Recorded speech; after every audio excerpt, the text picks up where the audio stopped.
course. That was the base idea. I couldn't imagine having to. People is like, they think that they are alone, right? Oh, car is coming.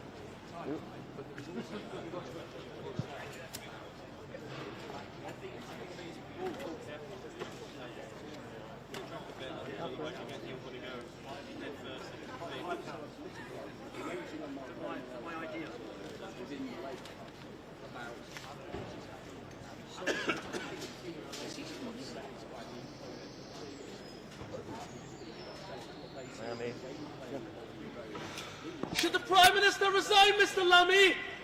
Is it over for Keir Starmer? Is it all over, Mr. Will you ask him to step down, Mr. Lammy? Has the Prime Minister lost the dressing room? Is it all over? Should he fight on, Mr. Lammy? Can you believe it's come to this? Mr. Lammy, they're managing to... Sorry, I didn't realise. Got you. Got you. I didn't realise I did. Sorry. Downing Street.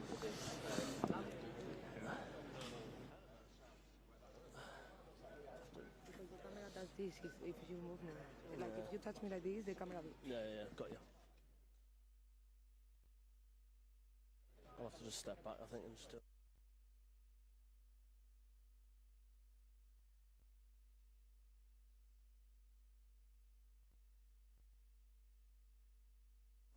you want to look him up?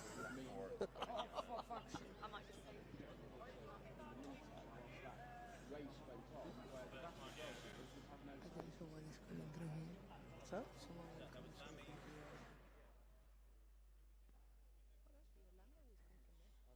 Well, better for us because today we have nothing from there.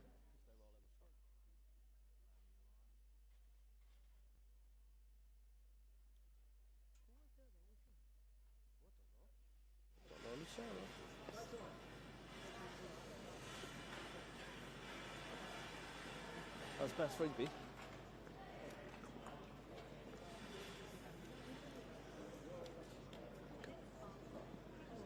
Everyone's got the same coat on, haven't they? Look, Catherine. The same what? Look, they've all got the same style of coat with Yeah, different colour. it's like Fashion.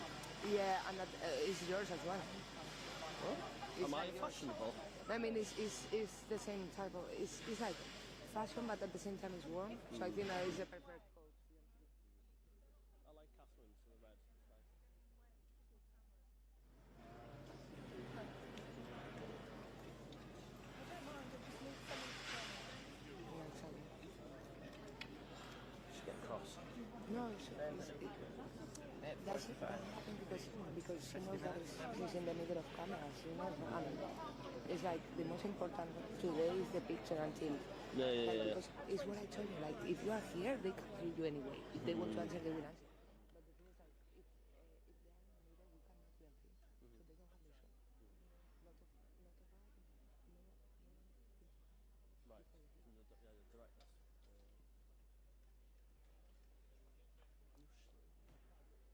they don't have the show. Lot of Right. The directness. So you know how Biff the live. What? They biffed the live. They'll take your 22 and then they don't, and then they go, you know, standing there getting the people shots for no reason. Please jump in, mate. Jump in the front.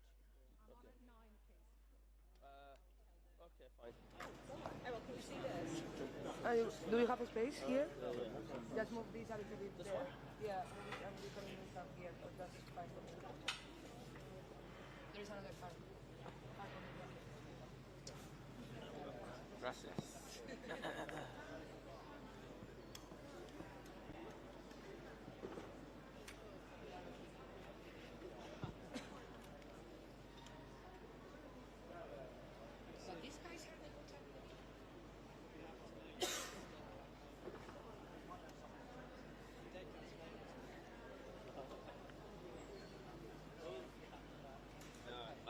My who was it?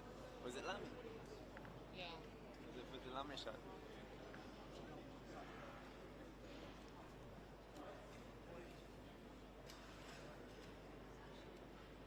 You know what they call this? Dead cat. Don't ask me why.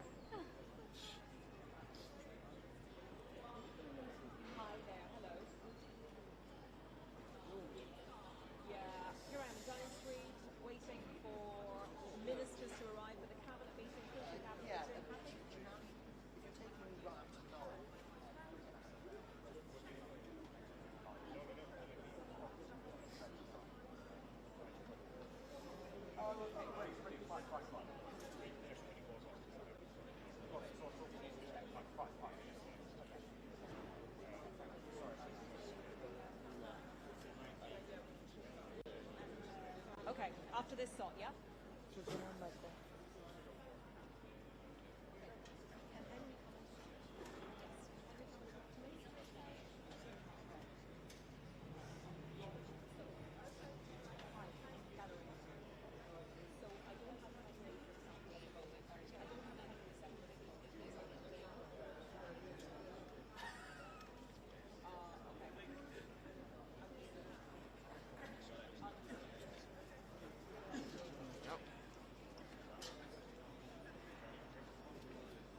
Too many cigarettes.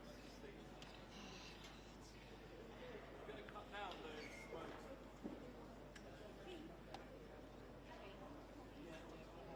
Should you have before?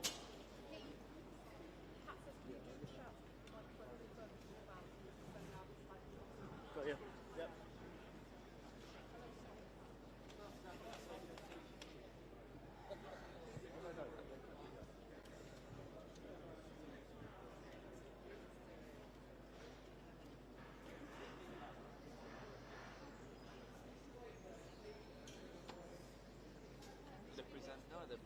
The presenter needs shade. Come on, the presenter cannot stand in the sun. Yeah, but there, No sun for the presenter. I cannot even see the card now.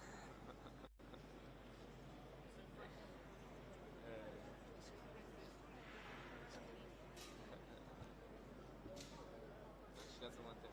No, she doesn't want it. No, of course you want it.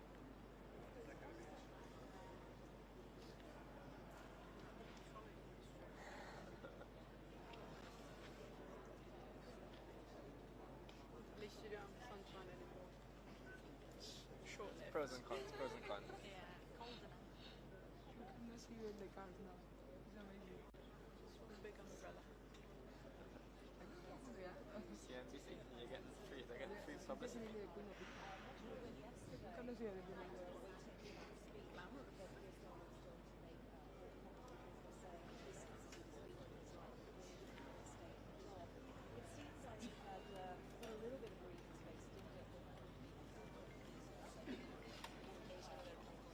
The window gonna finish.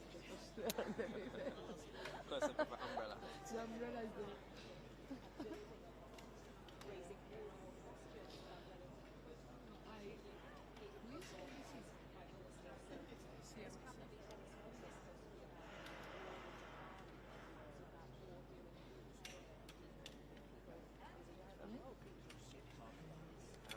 Supposed to be about, but obviously the focus now on the future. I think the timing of it is extraordinary. Tomorrow is the Prime Minister's speech. This is the end of the government sets out its programme for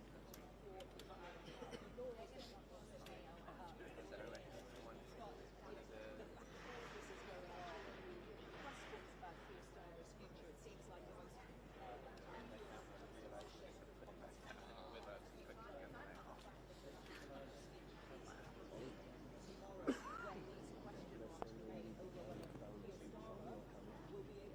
What? Yeah, give me a sec, mate.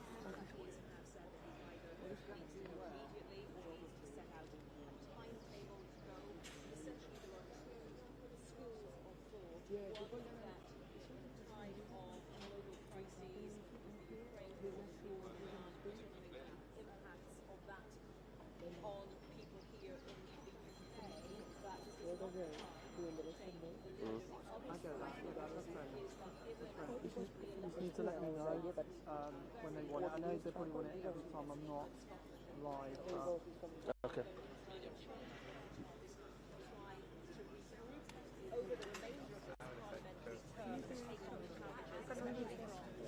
Stand back. Chief. No. battling out this question of Keir Starmer's future. They can't wait for resign. Yeah. They're avoiding us. Yeah, I mean, I would. Oh, no, No, Rachel Reeves, the Chancellor of the Exchequer, arrived outside number 11, the House Next Door to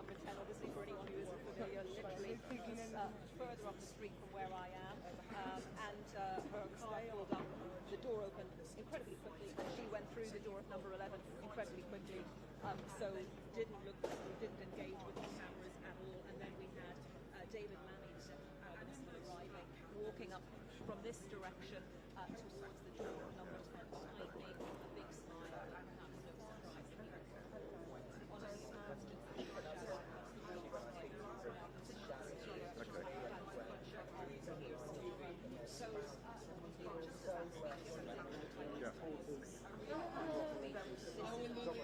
Yeah, no, it's fine. Yeah, that's no worries. So, in other words, news package 52, 5 2, will be the progressive press. 5 1, the main camera.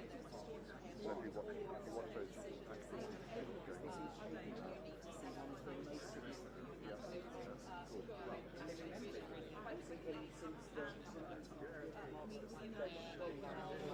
yesterday we had a camera standing here doing nothing, so it's all This one does not entertain. The formal agenda for the national is the Middle East. We've just seen others who have been interviewed have been a little equivocal. No, they are not going to even parking with us. Bye-bye. Between the The car lines, that Jackson. and perhaps they are trying to make up their minds. They don't have a settled position yet, but of course, here throughout the day, we will be getting. There is no one. Help everyone work out what exactly is happening with regards to the future of the Prime Minister of the UK. Oh, my parcel just arrived.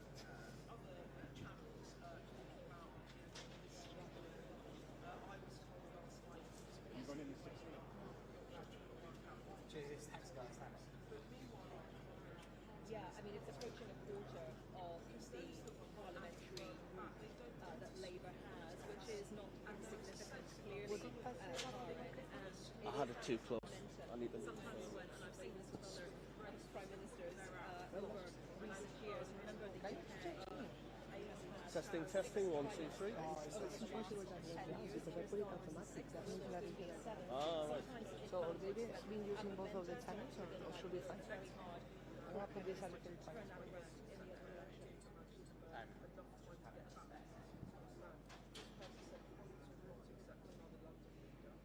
Because I got the internet and my husband wasn't ready. So maybe that was the one. Great. Right. Yes, yeah, no, that's fine. Well, once breakfast is done, then hopefully I'll have them. Hey Joe, thank you very much. Exactly. Great. All right, thanks, Ali. Bye.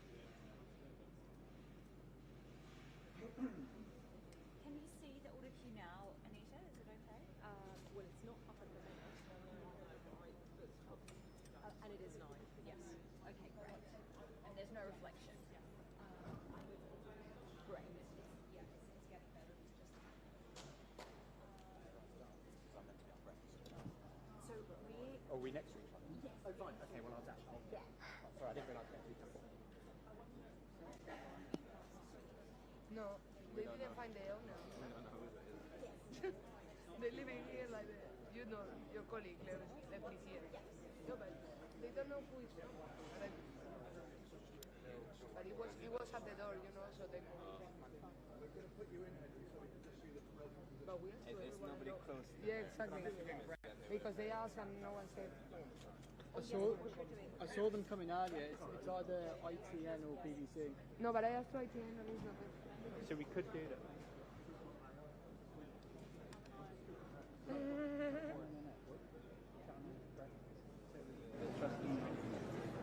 That's right, thank you.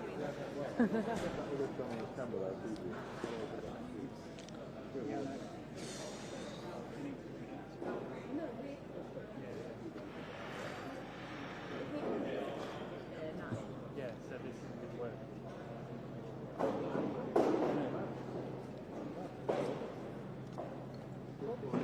All these glasses are just over very tight. Now, I can get you. Mine are really big that they fall sometimes.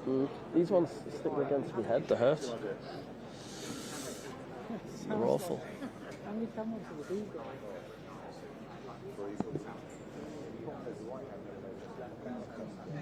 Yeah, that another one. Would have been great if I had a spare set of step ladders. I can get you one. Can you? Yeah. Let me finish this. Yeah, that'd be perfect. I'll stand up, I'll be able to see the ministers coming, that's all.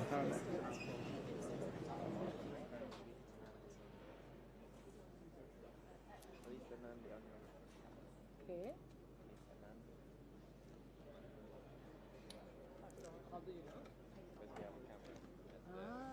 Oh, she's coming down? Yeah, I think so. Oh, so move the camera. Yeah, but I can see this, and if David Lammy went through there, we don't have people coming through there, you know? So that's a point.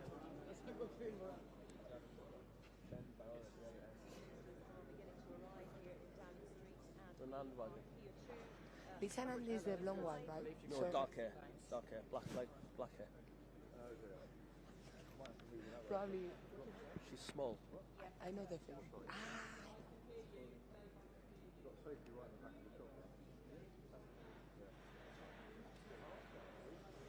Hi. Am I doing live headline? Yeah, okay.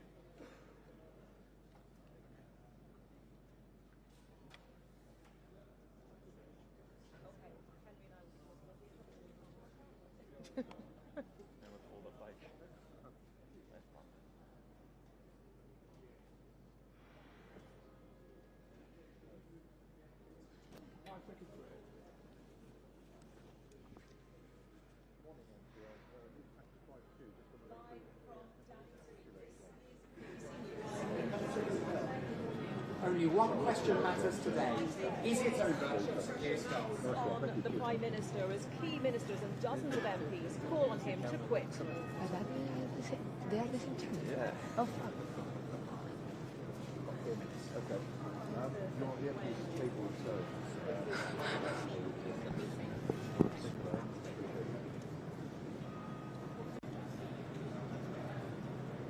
We're counting down to a crunch cabinet Oh, and meeting now here at least at it's number safe. 10, where Sir Keir Much Starmer better. will face a showdown For the with shows his and for MP. everything is real.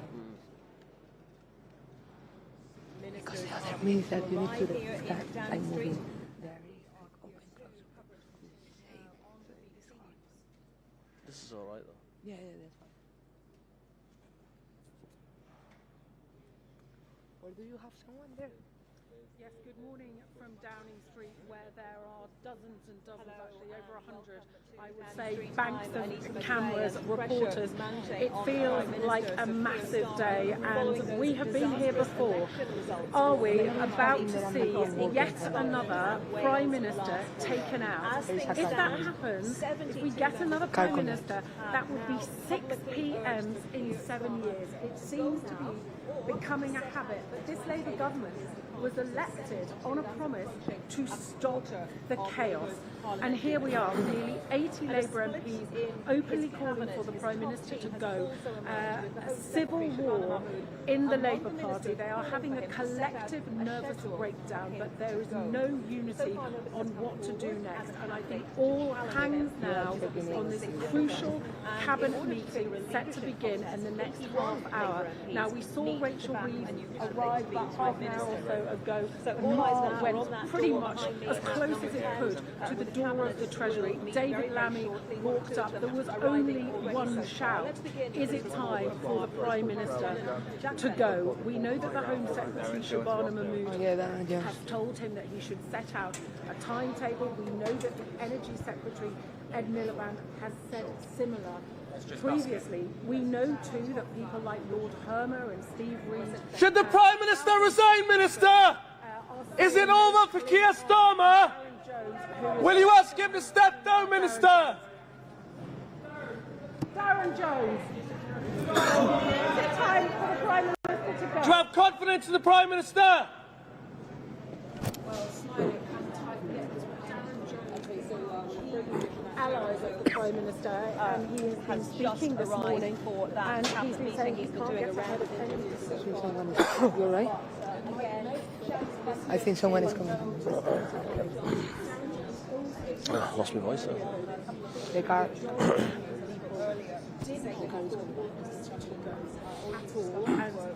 I've spoken to people in Downing Street and people more broadly in Labour, who feel very sad and really quite depressed at what is going on. I'm very worried at what is coming next, because the Prime Minister said yesterday he's not going anywhere because the country will be plunged into chaos. And it feels like we're already there because the Prime Minister, See this guy? And he went walking.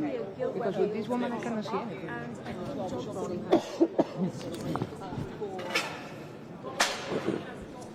So as I was mentioning, for all of us,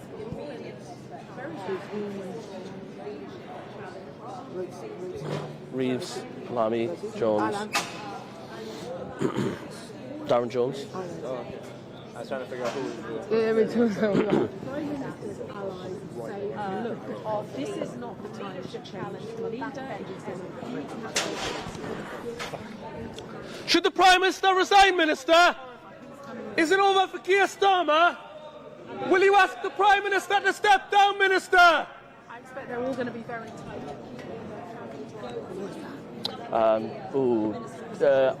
Alexander, someone Alexander.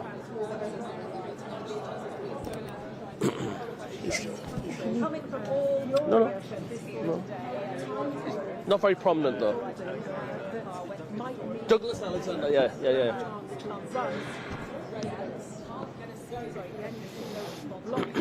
Pointing the finger at the health secretary, but I was talking to one of the health secretary's key allies this morning. He said that's categorically not true. That's right, Sarah. West Street has not anybody to go over and speak for him. Journalists, camera operators, resigned last night.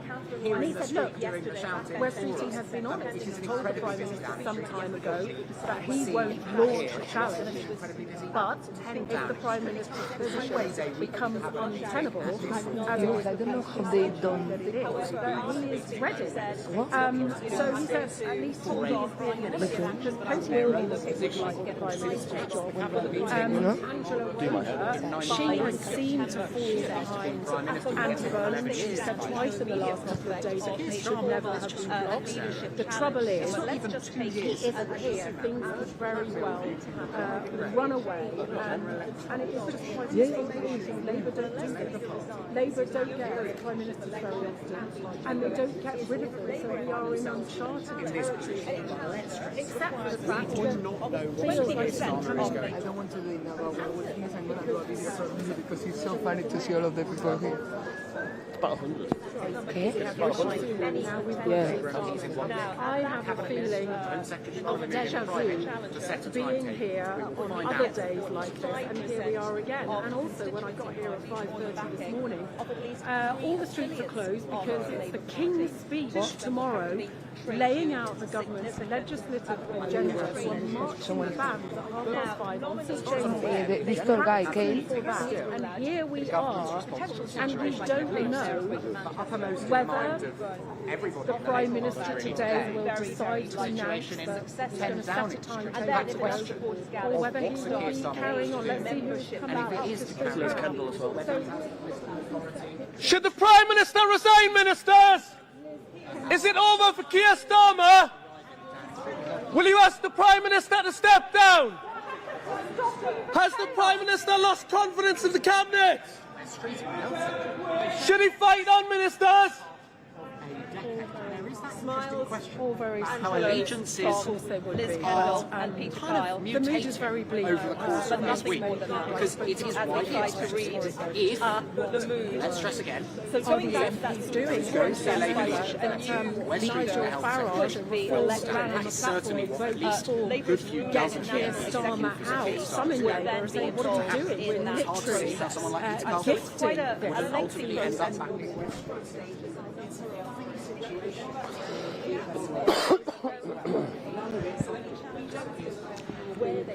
By lunchtime, it's possible that the ship is steadied, we get to the King's speech, but it does feel at the moment like the Prime Minister's days are numbered, and who replaces him, deeply, deeply unclear. How long on this?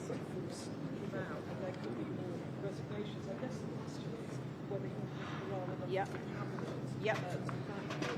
But it feels pretty much like it's unstoppable. That's what a lot of senior people mean, look, potentially, we really don't know what's going to happen. And I think, let's stress, there are a lot of cabinet ministers who do still think the Prime Minister is the man for the job and should fight on. Two of the first cabinet ministers we saw go in for this meeting were David Lammy, I feel the at this Deputy Prime point that you Minister, really couldn't make Lord this up Herman, if Richard you were Herman, the writing Attorney a General. plot for Well, some David Lammy was in there drama. yesterday. It would almost and seem while he did discuss too with the ridiculous Prime Minister, we understand to be political true. Now, we predicament that he always finds himself knew in. that the local elections and the elections in Wales and Scotland were going to be the point of maximum danger for the Prime Minister. But I think the feeling was that probably Labour wouldn't move because there was no agreement on who would take his place. Whatever happened, to look before you leave. Now, we had Catherine West, that backbench MP, saying to the Cabinet the other day, get your act together and move against him or I will. She then said she hadn't even looked at the rules. Then she sent out a letter yesterday calling for a transition in September. Then she went, oh, actually, that was a typo, and then by September. It is a picture of chaos. The markets are not liking this. Borrowing is getting more expensive, and who is running the country? We have a country that since the financial crisis, we haven't had the growth. Public services are not good. We're paying more tax than ever. People feel that things are not working. They voted for change with Labour. Less than 2 years on, people are thinking, you haven't brought the change. There's Looking two at pieces of reforms, code looking applied that in we Wales. should Is the country increasingly becoming among the 70 or so Labour ungovernable? MPs It's who have such a mess, and there's no clear way out. There's no clear good options at this point. orderly transition. Who said they want a swift transition. Generally speaking, those who call for an orderly transition want Andy Burnham to succeed Keir Starmer, and those who want a swift transition want Wes Streeting to succeed Keir Starmer. The crucial point being, as you say, Andy Burnham is the Mayor of Greater Manchester. He's actually twice tried, failed to become Labour leader in 2010 and 2015. But he is not currently a Member of Parliament. He left Westminster to become Mayor of Greater Manchester back in 2017. Andy Burnham would have to go, and I'm not sure if an MP willing to give up their seat for him. He would then have to get I think it would be selected to be the Labour incredibly candidate. embarrassing for the King reading out an agenda which is likely to be null and void, because whoever comes in, they are going to want to change things, aren't they? If it's Andy Burnham, he's got all sorts of plans that will involve a lot more spending. He previously said don't worry about the bond market.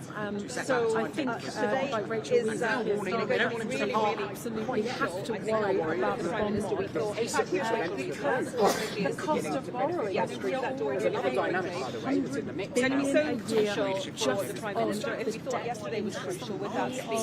It's not a good place. Angela Rayner as understand this morning, there is pleasure with this instability. There will be those who support Wes Streeting who will be arguing if there is a leadership election, it's got to happen quicker cannot get back. than And again, Wes Streeting is because there will they be need a to large provide number of stability. furious feeling that this has been some sort of stitch-up. There's no guarantee that Wes Streeting will be allowed to remain in power before the next election. So for a party, we heard, didn't we, the grown-ups are back in charge. I was looking at the speech that Keir Starmer made when the general election was announced. I was in the room. Should the Prime Minister resign, Minister? Is it over for Keir Starmer? Has the Prime Minister lost the dressing room, Minister?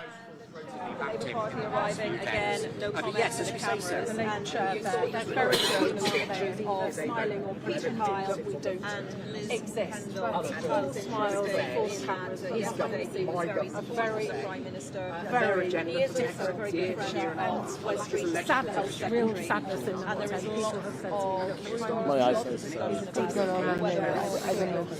what do we do? Do we just keep getting rid of Prime Minister every year or quickly? I think today we will place careful and really wish for. We don't.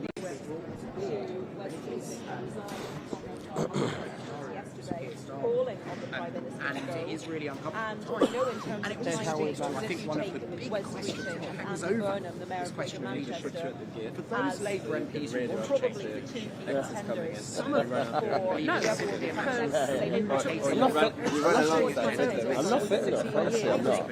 to get to this point. And I think it was very interesting what Jonathan Hinder, all MPs, said last night. He said that the Prime Minister had never been it's like doorstepping, right? that basically was so well crossed with the Tories. Now look, the Prime Minister did make the Labour Party not scary to people like it had been under Jeremy Corbyn, but actually they got this big majority, but wafer thin. They actually got about 500,000 less votes than Jeremy Corbyn got back in 2019 when they had the worst results since 1935. So it's where those results get better. But I would say, whether it comes today, a year ago,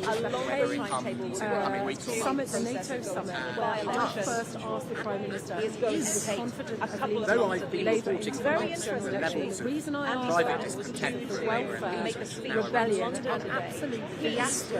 They wanted to take £5 million out of the welfare bill, and there was a big rebellion by a number of MPs who just said no. At that point, Labour MPs realised that if enough of them didn't like something, simply stop it happening. And I felt that at that point, the Prime Minister's authority seriously began to drain away. And we have seen so many U-turns. I've lost count, to be honest. Maybe 16. So there are two really the government has been blown around. And you would have thought with a majority that they could have done whatever they wanted. The reality is that the majority is so big that we're not enough jobs to leave people to test. So lots of MPs will lose their seats for next election. When they came to power a couple of years ago, staggering, and I think the Labour Party argued at the general election that it was a feature of concern.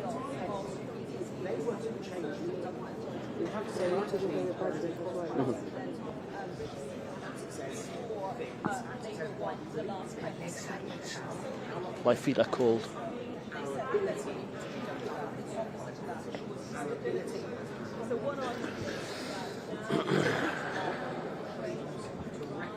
Well, I think it doesn't have that majority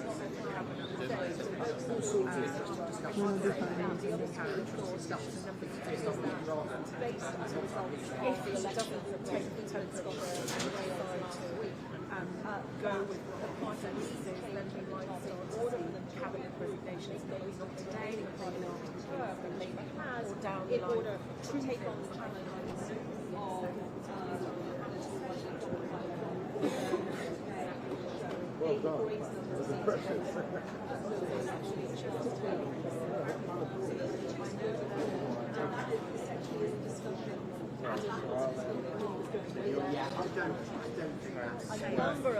he gave an interview just at the weekend saying Yeah, I have thanks. Keir Starmer and the 10 years of Nationals renewal. It's impossible to say. He's pretty tough, he's pretty ruthless. He came in, he managed to transform the Labour Party, so we thought. But since he's come in, he seems to have been blown around as the repeated churn in number 10. So many chiefs of staff, heads of communications. We've had the Peter Mandelson debacle, and it does feel still that all he says is just remind you of people. It's not quite clear still what the Prime Minister believes, what he doesn't believe. He says something at one point, then down the line he says something different. To give you an example, on the two-child benefit cap, the government came in adamant that it was not affordable to lift the two-child benefit cap, and there was a rebellion over that, and the Labour Party took the whip off a whole load of Labour MPs who rebelled. Fast forward a year or so, and they decide that they will be able to afford it, even though the economic picture is still really, really bleak. And now they are championing that as one of their greatest achievements. So there is a lack of consistency. And I thought everyone getting out of the car. Apologies, I'm a bit distracted. I see all the cameras move. Oh, someone is about to come out through the Foreign Office. Let's see who it is. Basically, people come up the street from Downing Street, what I can see, or they come through just behind the cameras.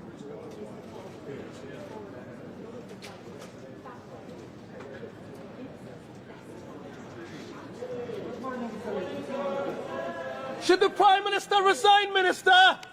Is it over for Keir Starmer? Will you ask the Prime Minister to step down? Has the Prime Minister lost the confidence of the Cabinet? Steve Reid, again smiling, but he is one. Someone else is coming. Should the Prime Minister resign, Minister? Is it over for Keir Starmer? Should he fight on, Minister?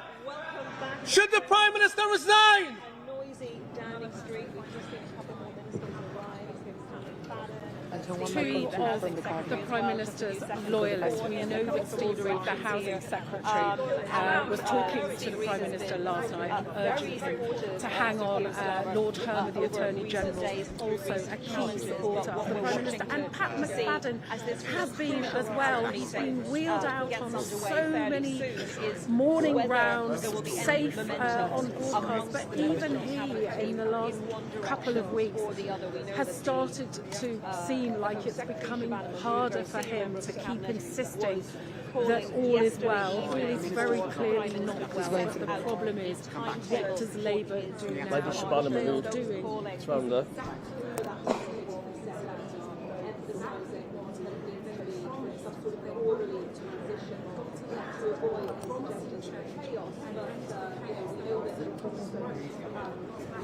Someone is coming.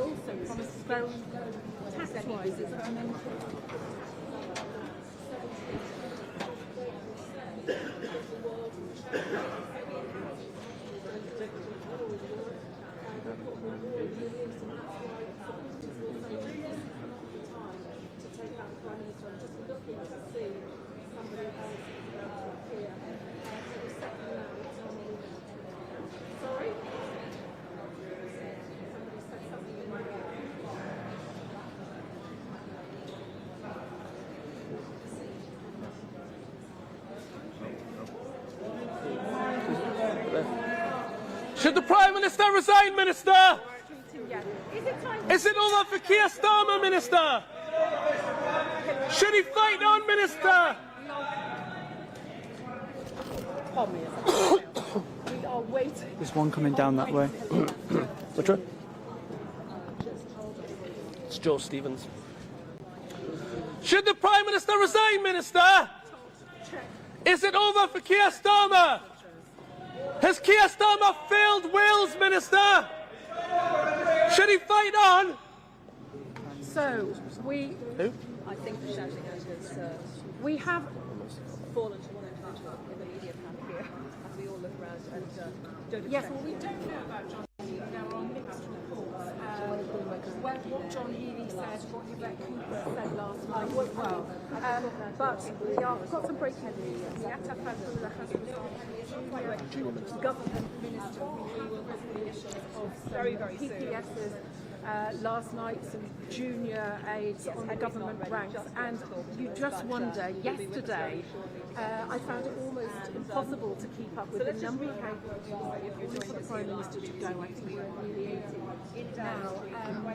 When I got home, I've been up this morning, I went to sleep for coffee, and I woke up and it was absolute chaos. And it does feel like things are moving very, very fast. As Boris Johnson said, when the herd has moved forward, it's not a stampede yet. Remember with Boris Johnson,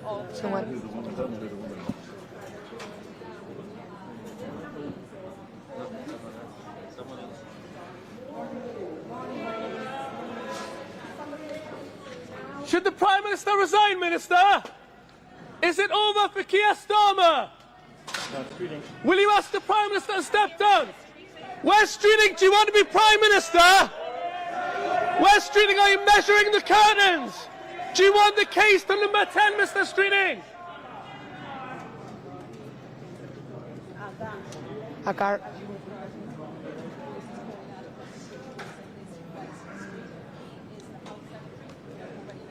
Could be Shabana Mahmood. 2 cars.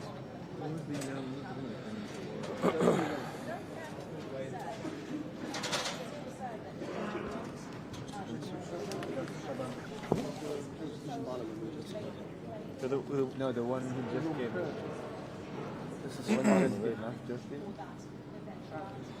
The woman just... West Streeting and... the woman. That's yeah, she just gave her. Thank you.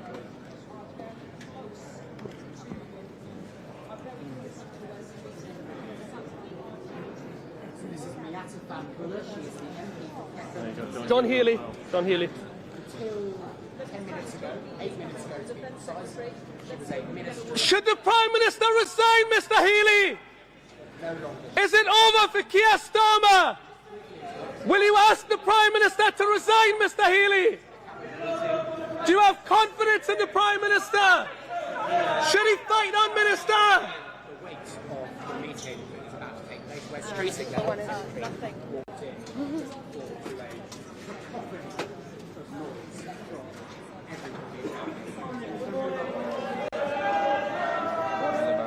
Should the Prime Minister resign, Mr Miliband?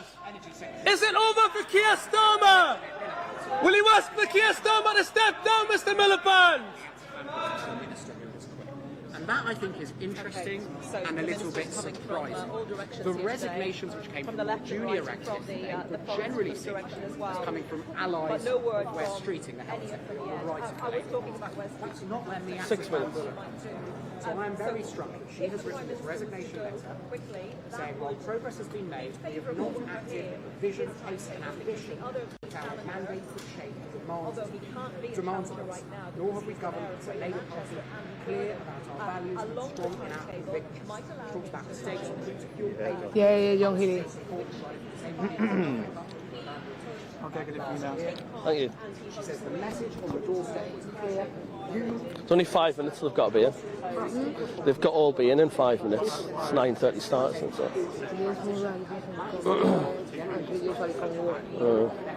I haven't seen Shabana Mahmood or Yvette Cooper. I think that. Ah, right. There were like 4 or 5 cars that they went through there. So, Yeah. and one was John Healy, that is the one that came. Yeah. So I think that's the one. Some of them are hiding. Bridget Phillipson as well. There's another one.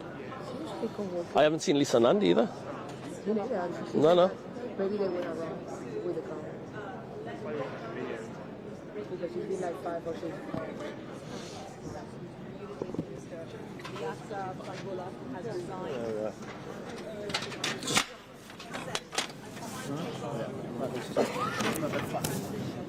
So that'll be easier. Fine. Great. Perfect. in the next few minutes, stay with us here on BBC News. Thank you very much. Very kind. We're going to switch back to the channel now. I think. Is that breakfast done?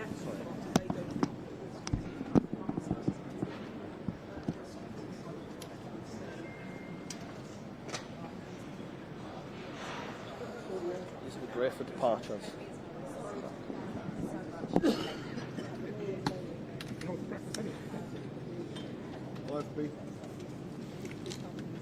Catherine.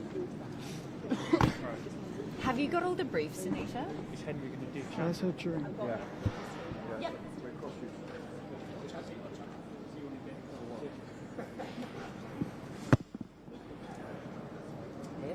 Yeah. That, Okay. yeah. Sorry. Anita, wherever the camera is, that's back on perfect. Still got safety in the shot.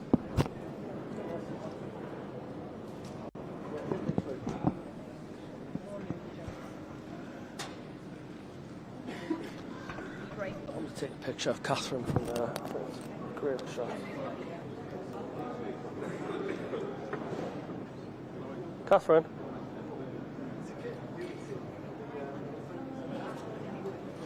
I'll send you a picture.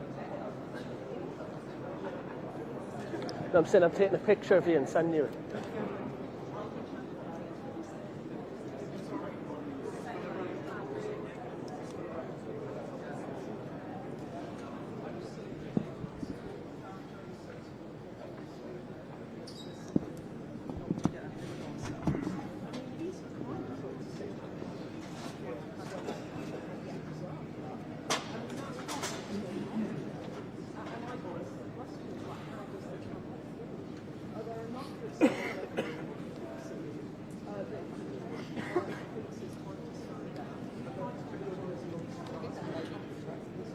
More or less.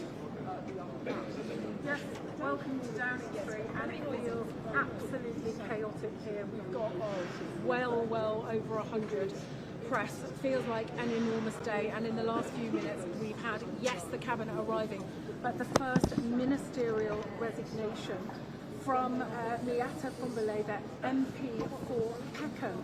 She is a junior minister for devolution, faith and communities, and she's written to the Prime Minister saying that she's proud of all that's been achieved, but she's saying the country faces enormous challenges and people are crying out for the scale of change that this requires.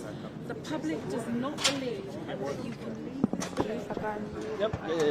Then she says, therefore, I urge you to do the right thing for the country and the party and set a Okay, Heidi Alexander. Yes, she's there. Okay. so that a new team.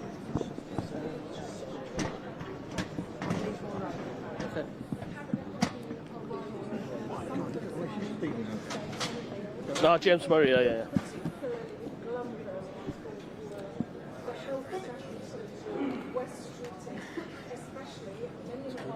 Gotta walk at a pace, haven't I?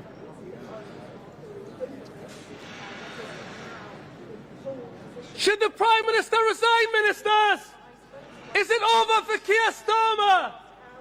Will you ask the Prime Minister to step down, ministers? Do you have confidence in the Prime Minister? Should the Prime Minister fight on, ministers?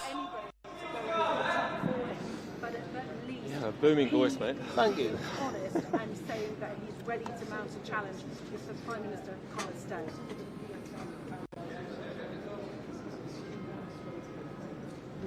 Well spotted.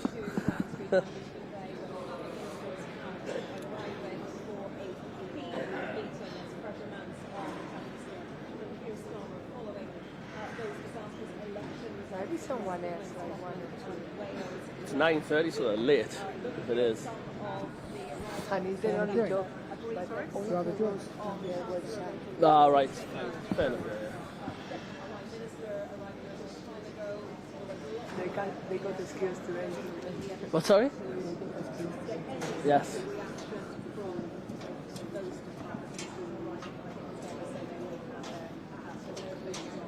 I've never seen so much equipment. It's cameras.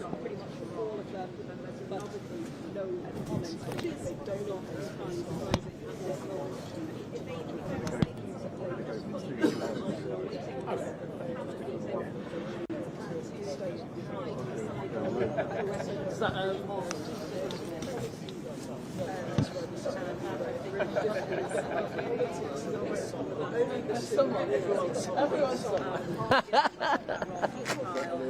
That's what we were saying earlier, like what they might think when we Miles. Yes, Mara and Heidi, Let me just bring you breaking news because we are hearing that the MP for Peckham, the Minister, has resigned. The answer is faith and communities.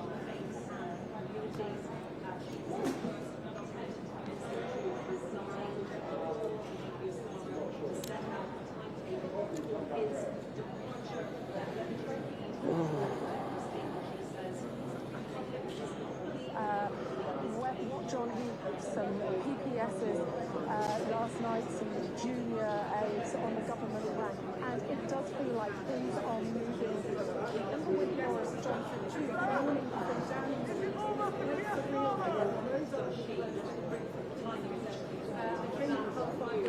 I think so, Lucia. for that, but it's possible legislative agenda that the King Bless you. may quickly become obsolete, depending on what happens in that building behind you. Deliberately done it just before this happened. Just to give you a flavour of some of the things that said, she has said we have not acted with the vision, haste and ambition that our mandates demands of us, nor to govern from the Labour Party, clear about our values, strong in our transition so that the new team can deliver change. Look me just give you a bit of biographical information and then why this is really important. Biographical information, the MPs of Peckham since 2004, an economist who was seen as a real rising star when she came into Parliament. Why this really matters is that Fambula dropped on the right of the Labour Party. There was a claim yesterday borne out by some of the Labour Party resigning from junior positions, parliamentary side split and so on, but they were generally allied with West Street. That's not where the Fambula comes from. If there is one senior minister she's most closely aligned with, it's Ed Miliband on the so-called soft left of the Labour Party. This suggests to me that multiple factions, multiple wings of the Labour Party are now converging currently in the view that Keir Starmer must go soon. He has said to the Prime Minister he will not be rejected, but if the Prime Minister's position is untenable, he's ready to go. But look, we don't know what... Exactly right. And also, it is getting more senior. Six parliamentary private secretaries resigned yesterday. That's a big deal for a Prime Minister. But when I talk about that on the BBC, I need to explain what a parliamentary private secretary is, right? Because it is a niche Westminster thing. A junior minister, well, we all know what a government is. So he's getting more senior. And that is going to feel uncomfortable for the Prime Minister because he knows that that's because, of course, she resigned just as this crunched cabinet meeting is beginning. We've seen, as you were describing, these almost all of the cabinet, well, no, all of the cabinet by this point, arrive in Downing Street for this meeting. Allegedly, the agenda is the response to the situation in the Middle East. I think we all know that what is uppermost in ministers' minds is the situation in Sudan. This is already in a difficult world, dangerous world.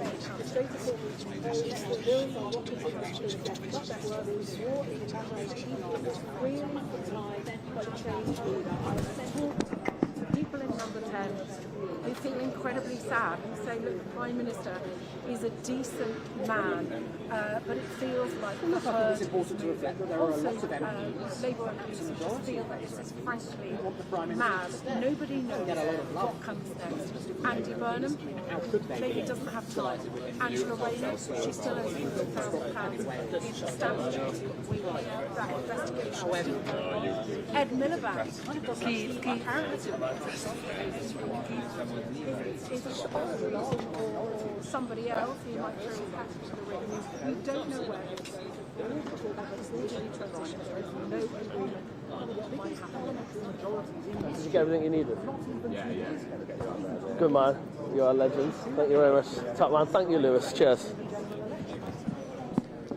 But for a year now, his authority has been hanging by a thread, really since that welfare event. He tried to make cuts to welfare spending, actually really to slowly increase it.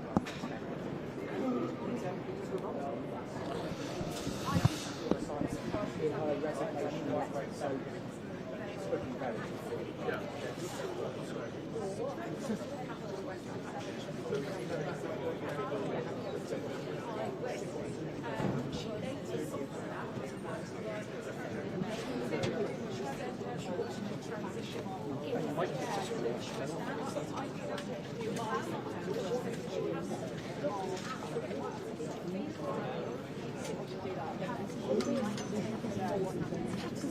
Clearly, that is a massive part of it. But they disagree on what the timetable should be. They disagree on what the Prime Minister, and we have to do it now.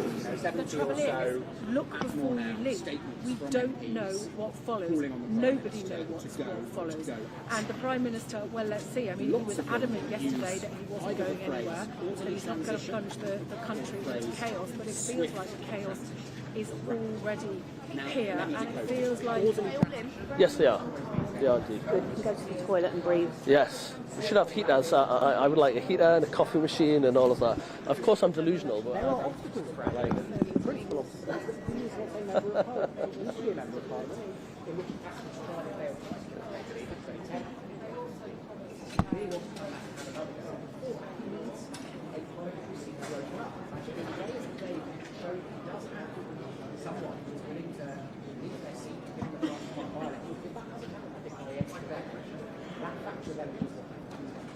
Get some good snaps. Be enough? Is that a light? No, it's just a... All right. Earlier,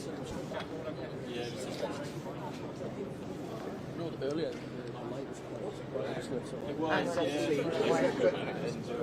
Thank you. that's bad. Telecom. No, I think the ministerial. Prime Minister could try and sack them and replace them with others, or just say, no, I'm not going. Sorry. Well, that's a good question. Certain party process which we became so wearily familiar with. Any blankets, Freddie? You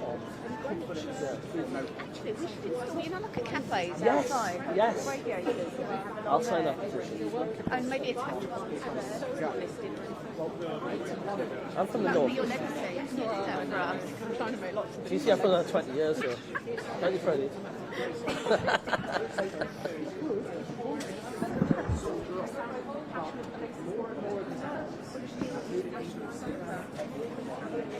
just like tucking together.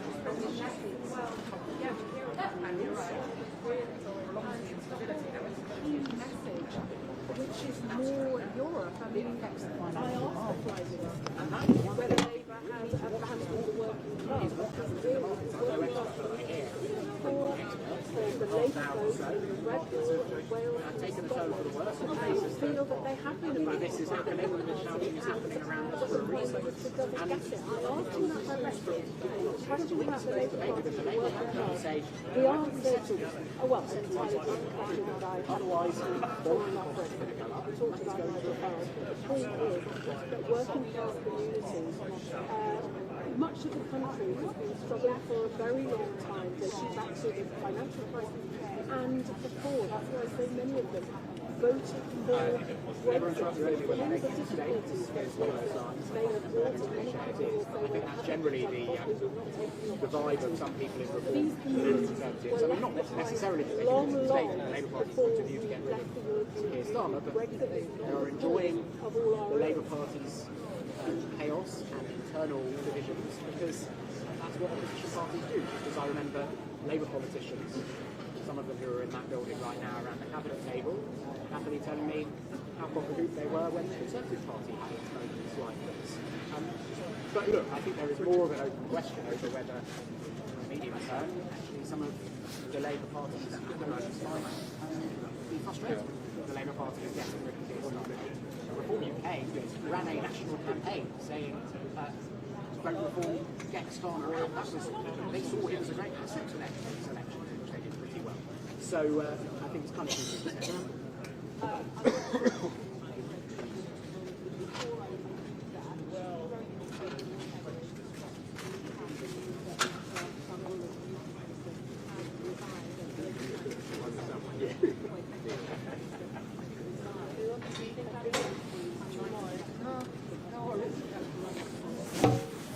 I assume so. We had in the past in other political parties, but also we saw yesterday when one parliamentary secretary run down and just resigned, they were followed by several others in what appeared to be roughly coordinated.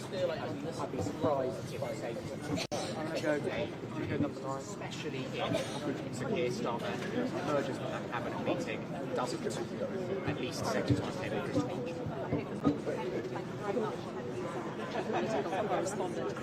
yes, so I will be back very shortly when I'll be joined by two Labour MPs for their thoughts on this crucial meeting that's taking place and what they think should happen next. But right now, around the world and across the UK, this is BBC News.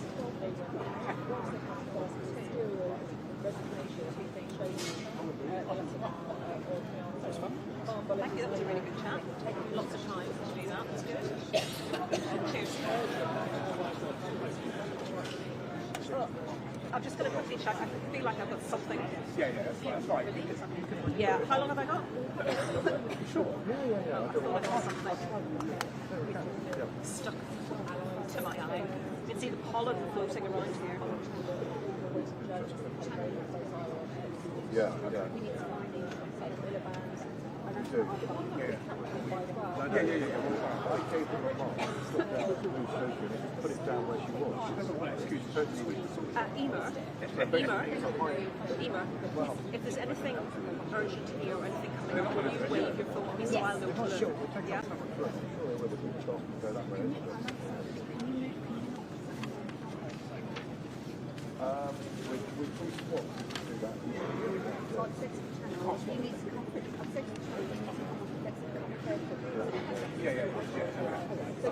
Hello and welcome back to Downing Street, where that cabinet meeting is getting underway, that crucial cabinet meeting for Sir Keir Starmer, with the Telegraph newspaper suggesting that 6 cabinet ministers are going to be asking him to set out a timetable to resign. And just before that meeting got underway, we heard the news, and timing is everything, that Communities Minister Miata Kandola announced her resignation from that position and called on the Prime Minister to set out a timetable to go. So for that to happen, no coincidence with the timing, I'm sure, just before that Cabinet Minister got underway, is clearly very damaging for the Prime Minister. She is the First Minister to resign her position, calling on the Prime Minister to go. Well, much to talk about. Joining me now are 2 Labour MPs, Toby Perkins,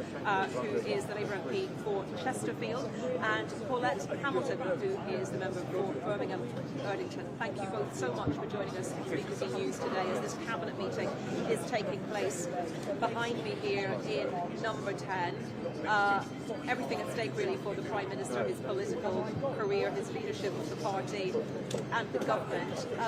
Toby, you are supportive of Keir Starmer. Do you think, given everything that's happened over the last 24 hours, that he can stay on?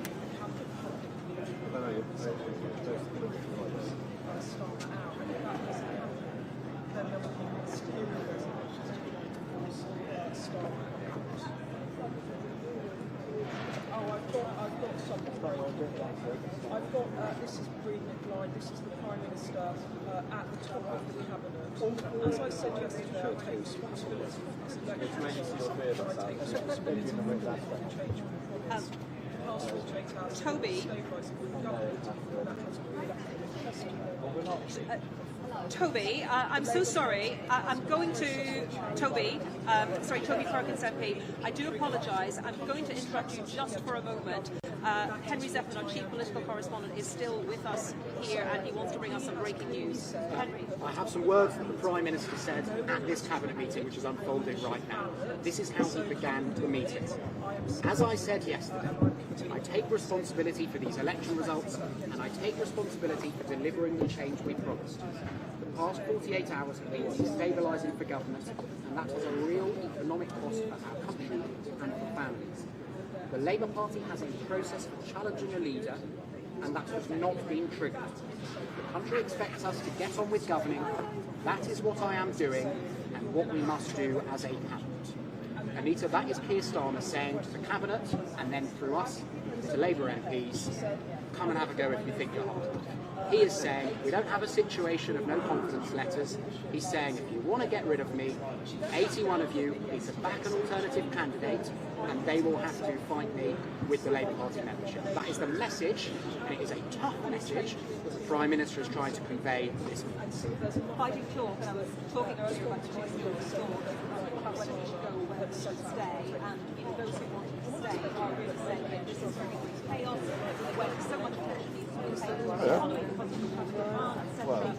Change the leader now would be damaging, so he is leading into that argument. He is, and that was not a given the amount of pressures the Prime Minister has come under, including from his Home Secretary, Shabana Manur, last night, from more than 70 MPs publicly. I mean, I think really this is a message directed, in terms of that cabinet meeting, given it was delivered at the cabinet table, one person. Wes Streeting, the health secretary. We know, and the Prime Minister has known for some time, because Wes Streeting told him this 6 months ago to his face, that Wes Streeting has been ready, has been preparing should a leadership election take place. This is the Prime Minister saying, I'm not triggering that leadership election by resigning. You're going to have to trigger it by resigning. You're going to have to trigger it by coming and coming for me.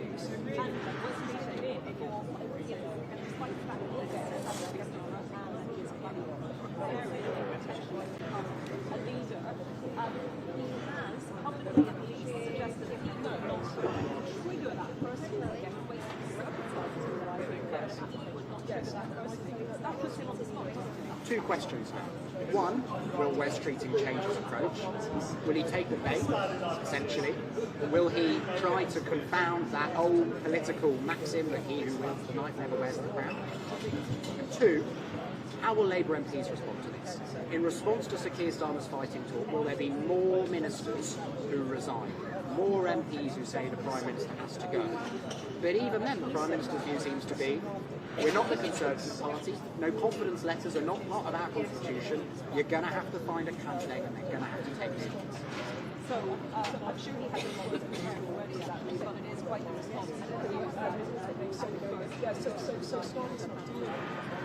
Yeah, I mean, I think he'd have been saying that anyway. He may not even know that Miatta Van Buller resigned, but yes, absolutely, and it will be fascinating to see whether more ministers resign. Of course, what we also can't know is how the Cabinet responded to those words. And funnily enough, I don't think Downing Street are going to be circulating the responses of the Cabinet Ministers in the same way they've circulated what the Prime Minister said at the start of the meeting. So that's going to be a reporting job that we will do over the course of the morning.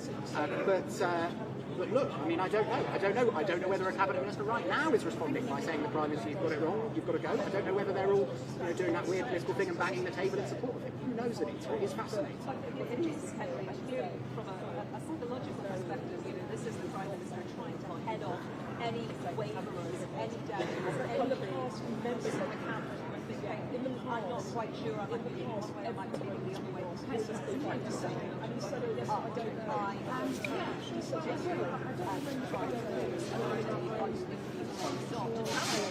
Yeah, absolutely right. And of course, sorry, it's a bad day for AP sufferers as well as for Keir Starmer.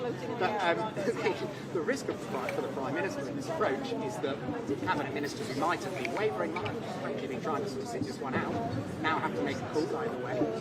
But the Prime Minister is putting the onus on somebody here, maybe Wes Streeting, maybe someone else, to actually force this matter. And that is a power that he has under the Labour Party rule. So it will be fascinating to see whether anyone rises to the challenge that he has set. Okay, Henry, could you recap for us I'm just going to read it again. I think that's the easiest thing to do. These are direct quotes, according to Downing Street. The Prime Minister said at the start of the Cabinet meeting, he said this: as I said yesterday, I take responsibility for these election results, and I take responsibility for delivering the change we promised. The past 48 hours have been destabilising for government, and that has a real economic cost for the country and for families. The Labour Party has a process of challenging a leader, and that has not been true. The country expects us to get on with governing. That is what I'm doing. We must do as a party. Okay, Henry, stay with us. Thank you very much. I'm going to return to our guests, Labour MPs, Toby Perkins, Labour MP for Chesterfield, Paulette Hamilton, MP for Birmingham Erdington. And thank you both very much for your patience. Apologies for delaying speaking to you. I just want to get your immediate reaction to what the Prime Minister has said. I hope you were able to hear that. Toby Perkins first.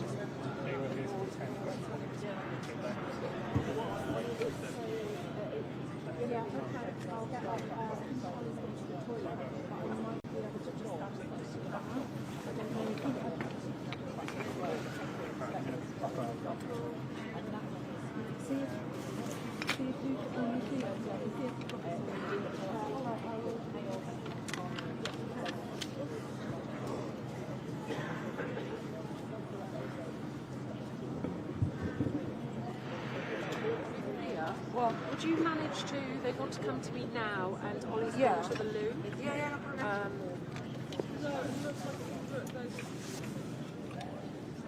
And Paulette Hamilton, the same question to you, your reaction to what the Prime Minister has said, to what your Labour colleague Toby Perkins has just said.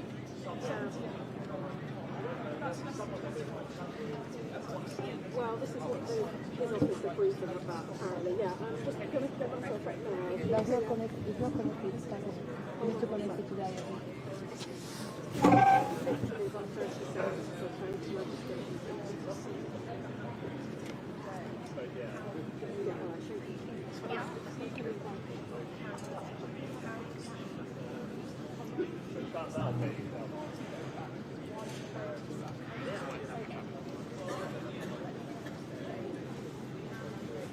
you're going to have to project a bit more. It's like Gobby. Gobby number 2. There is a difference between Gobby and this young man here. All right, love. How's it going? Celsius. He was from somewhere south of London.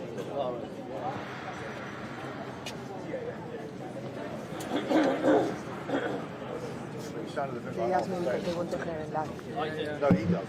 He did, rather. He did. Paulette, do you think that it would be on the eve of the King's speech when the Labour government is due to set out its next to bring in that it would be less stabilising for Keir Starmer to set out a timetable to go than to say, he's staying on?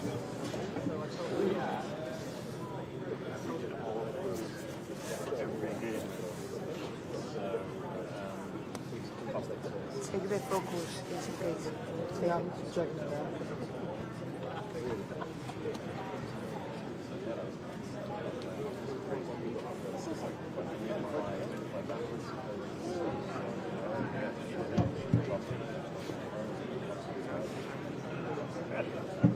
Was it yesterday?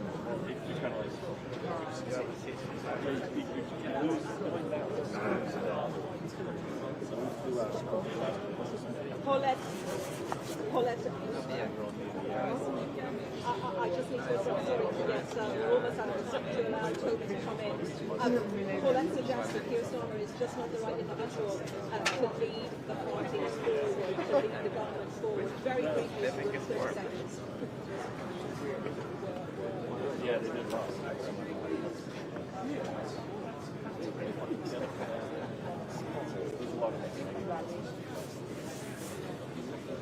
Okay, and that is, it seems, the message from the Prime Minister today as he started that cabinet meeting. Toby Perkins and Paulette Hamilton, Labour MPs, thank you so much for joining us here on BBC News. So yes, that cabinet meeting, crucial cabinet meeting is underway in Downing Street behind me.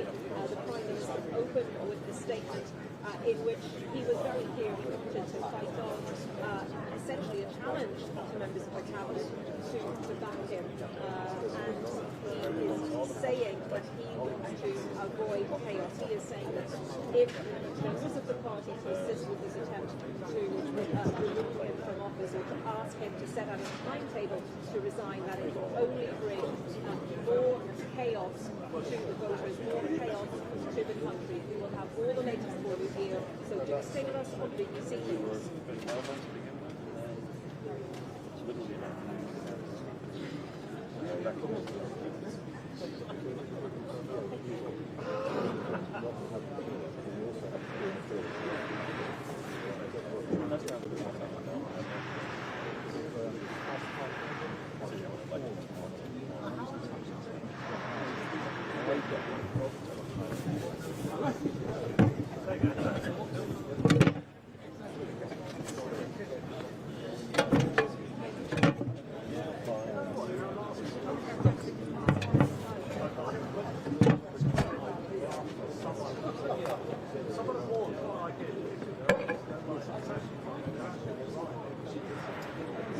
Welcome to Downing Street, the Cabinet meeting behind me, an absolutely critical meeting for the Prime Minister, but some words have been breathed out to us to the effect that the Prime Minister says he's going nowhere. So apparently he will be telling the meeting, as I said yesterday, I take responsibility for all these election results and I take responsibility for delivering the change that is promised. The past 48 hours have been destabilising the government, and that has a real economic cost for our country and for families. The Labour Party has a process for challenging a leader, and that has not been triggered. The country expects us to get on with governing. That is what I am doing, and what we must do as a cabinet. So that is the message of the Prime Minister to the cabinet.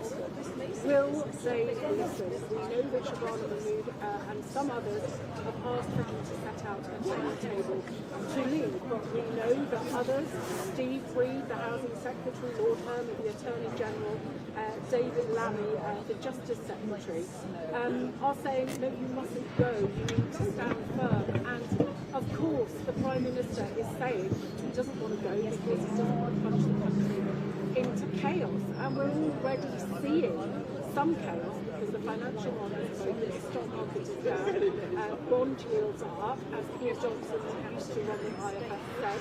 Borrowing has got more expensive for all of us, and that is very depressing. This is all coming at a time where the economy is not in a good place, where the war in Iran is sending our bills rocketing. That situation is likely to get dramatically worse in the coming months, even if the Strait of Hormuz is reopened, which is not going to happen anytime soon.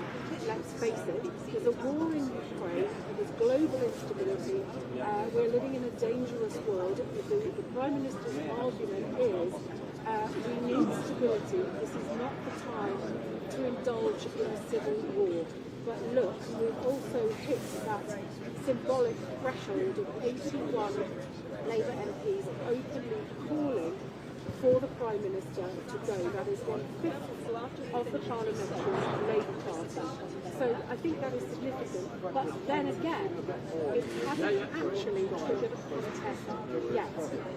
Will somebody in that building behind me decide to start that protest? We're streeting, lots of colleagues very cross with him behind us, but his allies told me this morning he's absolutely not asked anybody to go over the top at all, but he's one of many people I think who would like Prime Minister's job.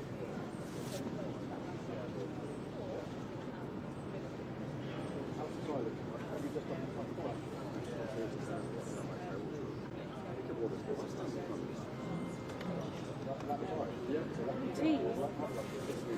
Can you tell me what's coming before the tea then? Welcome to Downing Street. We're live here and this is BBC News. So Keir Starmer tells his the Prime Minister saying he's not going anywhere, but in the end it might be a decision that is taken from him. The Prime Minister also says the process for challenging the Labour leader has not been triggered at the meeting with his top team. So as the Prime Minister fights for his future and faces off with his cabinet here in Downing Street, we'll continue with our live coverage on BBC News.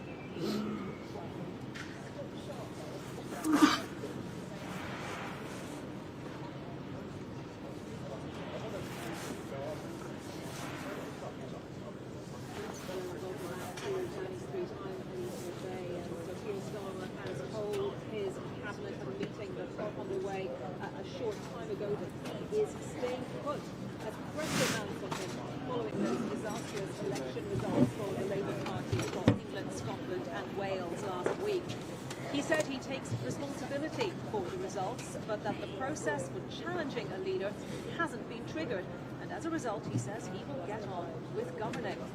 So as that meeting got underway, the first government minister resigned her post, a really interesting piece of timing. In a post on X, Nihat Van Buller, Communities Minister, told the Prime Minister, our country faces enormous challenges and people are crying out for the scale of change that this requires. She went on, the public does not believe that you can lead this change, and nor do I. Our faith and communities. She joins 72 other Labour MPs who have publicly urged Sir Keir Starmer to go now or to set out a timetable for Labour's march. We don't know yet how the Prime Minister's message was received by his cabinet. We do know that there is a split in the room. Among the ministers calling for him to set out a schedule, a timetable for his resignation. Well, Chris Mason. Chris,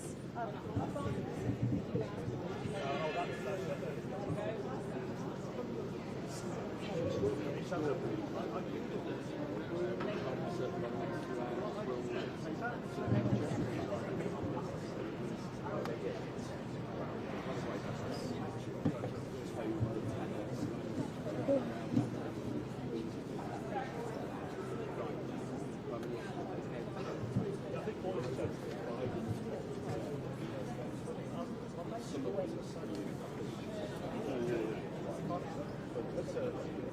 you voted?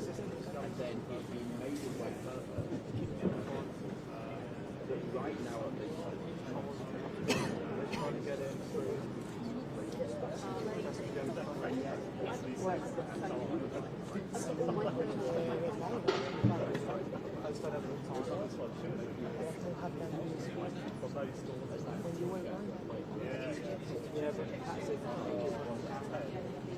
No, because when they call now, he say with the skills he can do it. I mean, until they are putting it for it doesn't matter. It's up to her.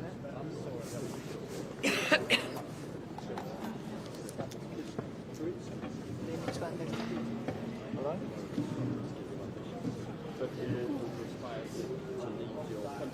Great question. Check the office and the back door.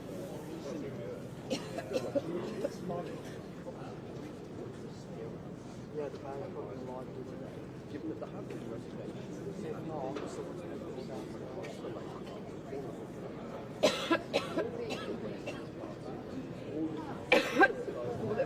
Well, yes, when the herd is moving, as Boris Johnson said, the herd is moving. At the moment, the Prime Minister is standing there and saying, I am not going anywhere. So he has some words brief that he has told his cabinet, saying that he takes responsibility for delivering the change that he promised, and saying that the last 48 hours have been destabilising for the government and that it has an economic cost for our country and for families. We've seen that already when the markets opened this morning. The cost of borrowing has gone higher, the stock market is falling, not likely instability, and our economic position is already pretty bleak at the moment. So I think everything hangs now on what happens in the cabinet meeting taking place right now. We've got 81 MPs now coming to call for the Prime Minister to go. That's the fifth of the parliamentary Labour Party. That is significant because that's the number needed for a challenge. But the thing is, there is no unity around who is the right person to take the Prime Minister's place. We've also got the fact that the King's speech is tomorrow. We've got troop parading at 5:30 in the morning. The King is going to set out the government's legislative agenda. Is this really the time to push a Prime Minister out now? You cannot really hang on what is said in the meeting and how many of the cabinet say that they think it's not. Mr. Barnes has said that really, that Miliband has previously said that. I know that others like Lord Turner, like David Laddie, like Steve Wood, say that you should tomorrow. Darren Jones, one of the BNP allies in Lord Turner, he was saying, I can't get ahead of any decisions that he might make, but he also said that the majority of ministers is still behind the Prime Minister. So frankly, I've got no idea what happens now, nor does anybody else, not even the Prime Minister. I mean, he might have liked to resign, but if he doesn't, we don't know what happens. It feels like when he goes, but if he really does go, he's got no idea who might replace him. Andy Burnham's the favourite, doesn't have a seat. Angela Rayner still able to do the airport stamp duty, there's still an investigation going on. Ed Miliband, well, apparently he didn't want it, but they might have a reason. We don't know where this ends, and this all comes at a time of great geopolitical uncertainty, economic instability. Who knows where we will be in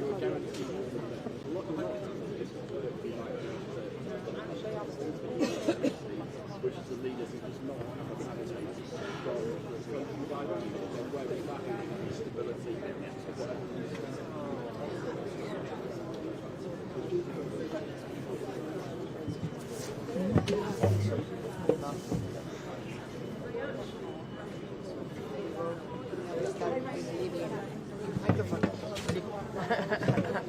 Microphone. Oh, you have those? Yeah, Never knew.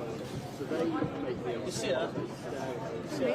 I'm being gentleman, like No, because I cannot proper do the camera stuff. But thank you though.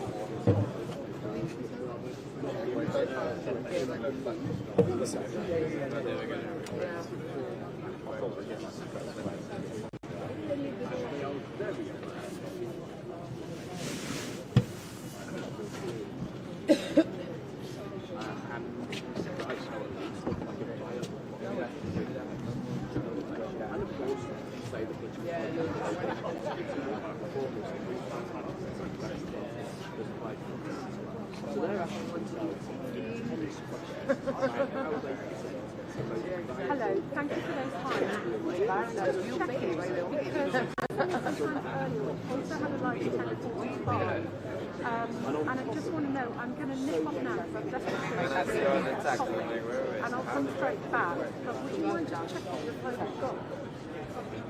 Do I have a 10:45? Oh, that's fine.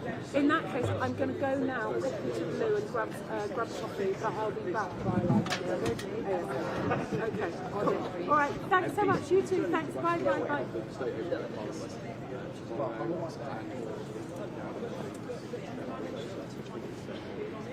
But this country is worse than in Spain, eh? Much worse. Yeah. But much worse.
Just we can now be escorted to the toilet and then Oh, that's nice of them.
And there is something in this beyond the self-serving position of the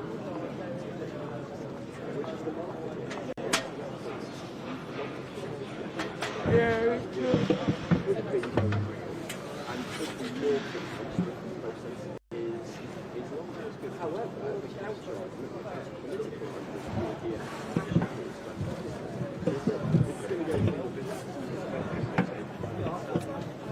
At the very least, that government can do is we have the money looking at the full breadth of the voting right and rather than looking at somebody and that gets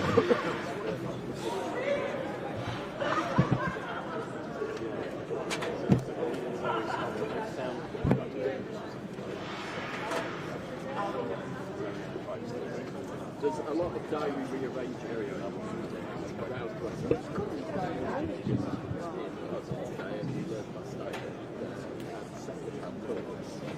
the reality at the moment is so million times that people might have to look at what we're going to do is the next 10 minutes. And that's kind of where the future will be.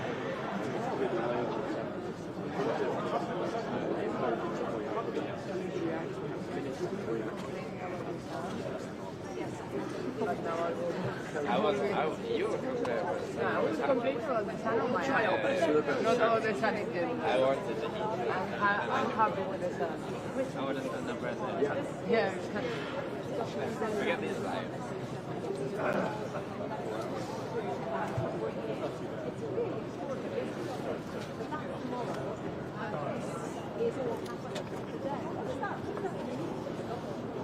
I think it's actually absurd that if you were to walk the half a mile from here and Parliament down the road, you see the absurdity of what the show all the roads are going to be in the way. The street is going to be wide, it's not carriage. Sovereign will open Parliament, state open every year or so for a session of Parliament where the government sets out its bills of legislation.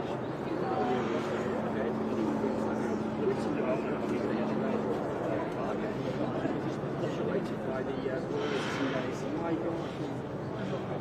Well, which government? Led by who? That is a live question right now. It's not to be disappointed. Minutes or in hours, but who will be around to lead the government implement active legislation? It's totally like which is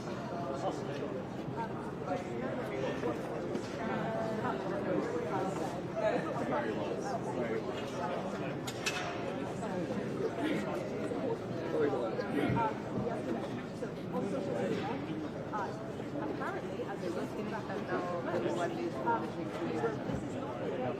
instability has consequences. Yes, we're showing that now to our viewers. This is not instability has consequences. Like people who elected us, less than 2 years ago, we must unite. No, they don't want to do the same thing. If they come on the back or if groups come down from the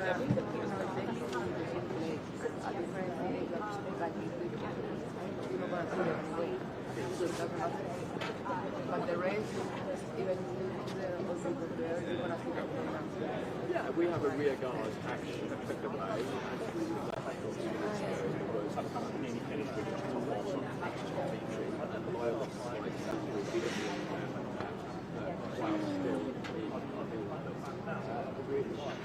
One of those moments which we are now seeing where Who have got to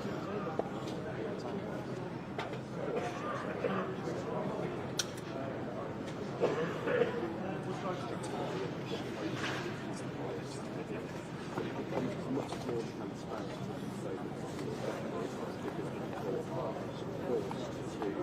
to say what the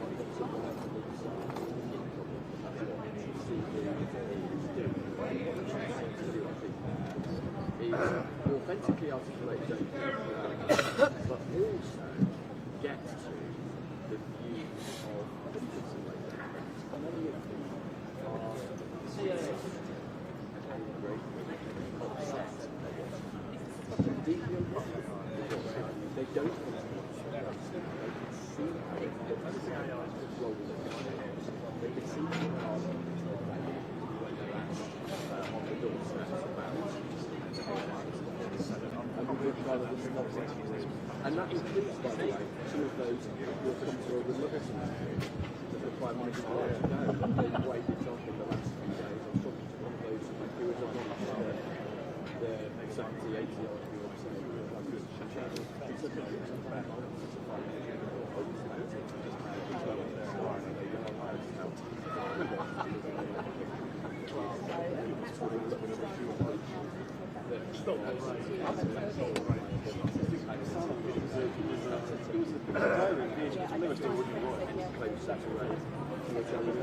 that's the reality of the kind of language that we're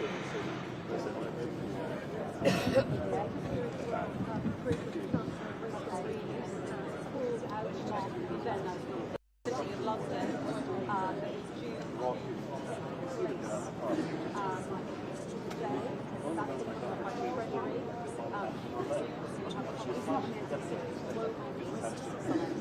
Yeah, there really is. How do you see that? That makes it so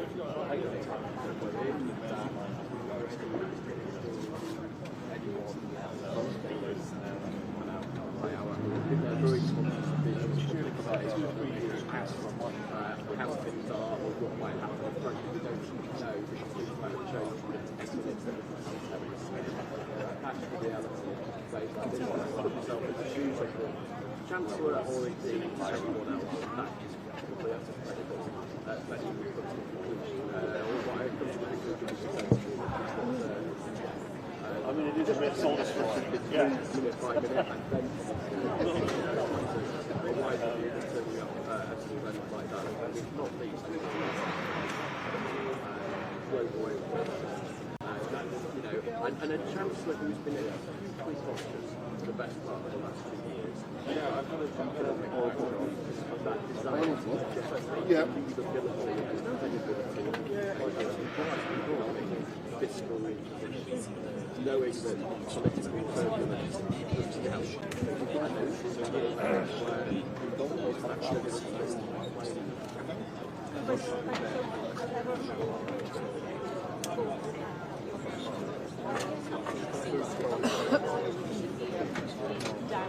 So that cabinet meeting continuing behind me, we saw that the Prime Minister threw down the gauntlet at the start of that meeting with his short statement to his colleagues there in cabinet, urging them not to plunge the UK into chaos. Effectively, that was the gist of what he was saying. We had a post from the Housing Secretary, Steve Reed, as the meeting was apparently taking place, saying this is not a game, warning against instability, urging the party to back the Prime Minister, and at the same time we're hearing that the number of MPs calling on the Prime Minister to go set up a timetable for his departure has picked up slightly, now standing at 78, so approaching the quarter of the party's parliamentary body. We will be back here very shortly with you in Downing Street, very late right now, a short break around the world and across the UK. This is BBC News.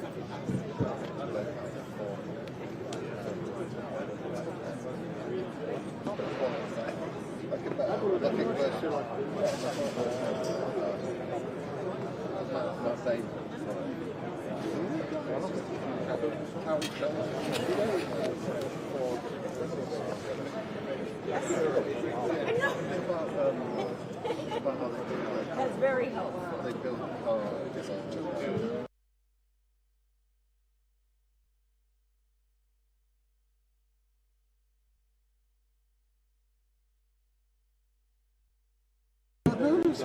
Yes, and I'm happy with that for me as well. Did you catch that? I've got Henry back for me as well.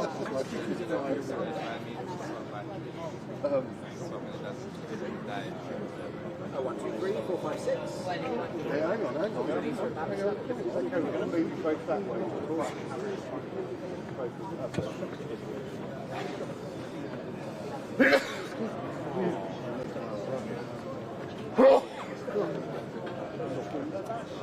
Hello and welcome back to Downing Street, which is going to be the scene of a really consequential day for politics in the UK, one way or another. The Cabinet is having a meeting right now as they debate the future of the Prime Minister, Sir Keir Starmer, but he threw down the gauntlet at the start of that meeting and said that he was determined to fight on, basically saying that to do otherwise, to change the leadership at this point, would be hugely chaotic for the country, and that he had a job to do that he wanted to get on with. At the same time, as that cabinet meeting was getting underway, we saw first ministerial resignation. Miata Nyangola, the Communities Minister, calling on the Prime Minister to set out a timetable to go, and the number of MPs calling him to do that has ticked up ever so slightly over the course of the last hour or so, from 72 to 78. But then in the cabinet meeting itself, you had the Housing Secretary writing a post on social media saying that it would be essentially ridiculous to try to change leadership and that it would only deliver instability. So that is a broad overview of what's been happening in the last hour or so. We just don't know what the cabinet is going to do after this. Many of them likely will follow without having fully made up their minds, without fully having arrived at a position of what they want the Prime Minister to do. But we do know that Siobhan the Secretary, because she said this yesterday, wants the Prime Minister to set out a schedule for his departure. So he is in there really fighting for his leadership of the party, the government, the UK right now, and trying to persuade those cabinet ministers around the table to back him. Let's just show you some of those ministers arriving a little earlier today in Downing Street for that meeting, which is now underway. Each new arrival was greeted with a similar question from all of us waiting journalists here. So take a listen.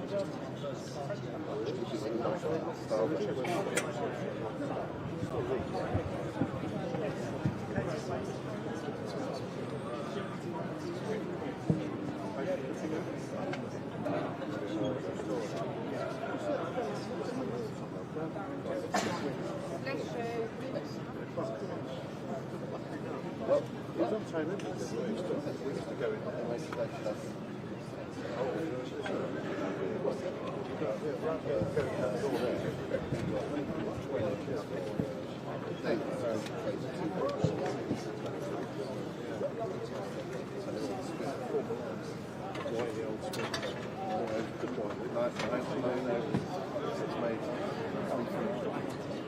Well, in that post from Steve Reid, the Housing Secretary, apparently while the cabinet meeting was taking place, he said the instability that all of this debate over the Prime Minister's future is causing has real consequences, he said, for people's lives. And one of the things that we're looking at today is how the markets are reacting to all of this, because we know that the markets do not like instability. And joining us now is Ramzan Mali from BBC Business. So Ramzan, tell us, how are the markets reacting to what's happening here in politics in the UK?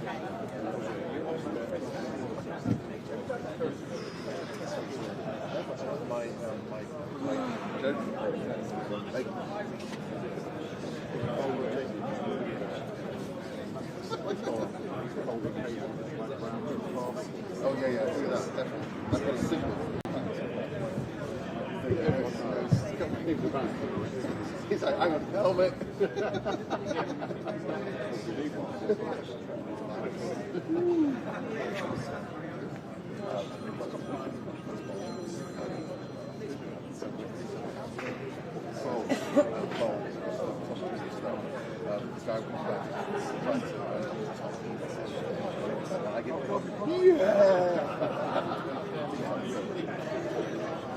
I just caught myself.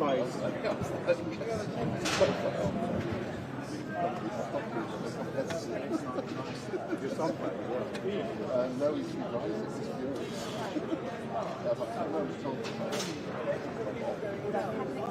No, he didn't.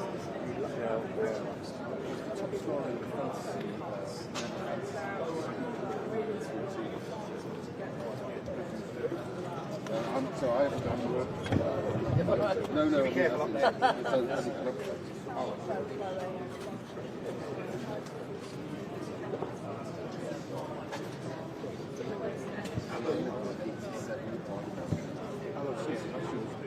So we all have like fun. Did you get rejected?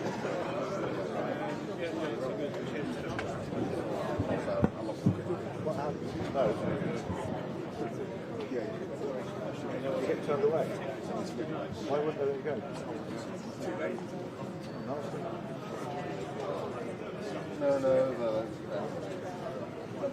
Okay, Ramzan, thank you for that update on the market situation. Ramzan Kamali there for us, and our chief political correspondent Henry Zepman is with me. Henry, we've got about a minute and a half. The Prime Minister is saying to his party in general, and Wes Streeting, the Health Secretary in particular, put up or shut up. That's the phrase John Major used when his leadership was under strain, and that is where Keir Starmer is heading. He has essentially dared the cabinet to remove him, dared the Labour Party more generally to bring back his rival to this place. He's saying, look, it's all well and good. Paraphrasing to be clear, he's saying it's all well and good to have 70 or wherever we are now, approaching 80 Labour MPs saying they don't have confidence in him. That's not how Labour's rules work. They are going to have to back a rival candidate. And Starmer is saying that to acknowledge that those who want for him to go are divided. Some of them want Andy Burnham, they want the Labour Party to move to the left in some cases. Others want Wes Streeting. Okay, so it's not a given that even if somebody did decide to rise to that step, that all of those 70, 80 MPs would back one candidate. Keir Starmer is fighting the same direction.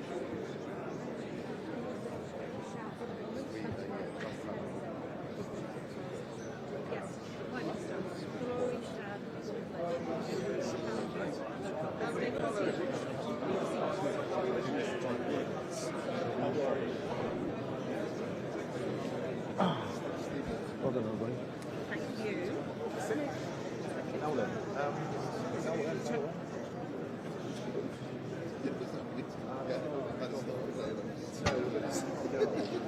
Of course, yes. Please go ahead. Yeah, go ahead. Please.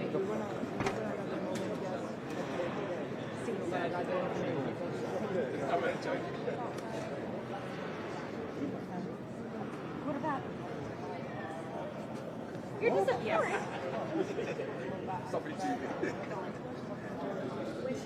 Yeah. This is what I'm trying to That find sounds out. good, Cameron. Yeah, yeah, sounds good. Thank you. No, I don't think so. Hey, Joe. I'm all right. Yeah. Well, I mean, Yeah. it's very easy. So what do we need to do? This is very good. Yeah, I'll talk about that in a second. Yeah. Could we in a package? Yeah. Would that be? Yeah. Fine. Let me just ask Henry.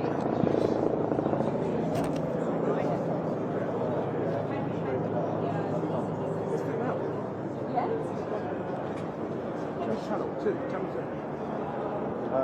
2. Yeah. Yeah. Henry said you can't.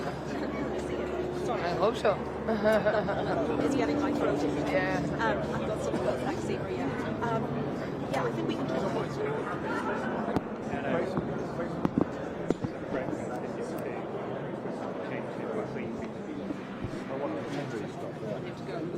What to do with that person or people. So we can talk about that. Sure. Thank you. On the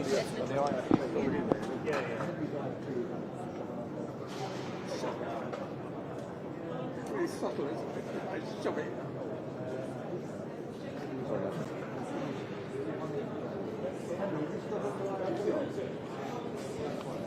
That cable goes in that hole. No, leave it in that end. Just stick it in that end. Yeah, go ahead.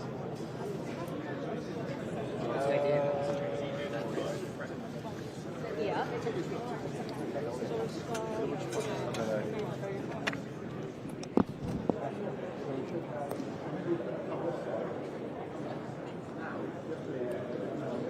But it's not an area. No, just a frame shot. Frame it, yeah. And then we can just relax a little bit. We'll be ready for lunchtime. Sorry. Thank you. That's it. Oh, sorry. So we don't want to cancel.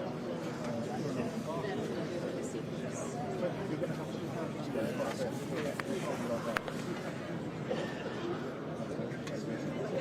where you are, please. In fact, you go that way, the time is passing. And just turn to me. This is for the when we do our.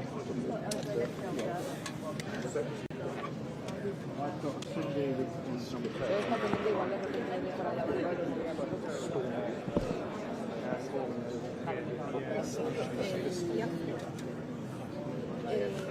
Yo no te lo pongo.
Drop this second camera for a bit.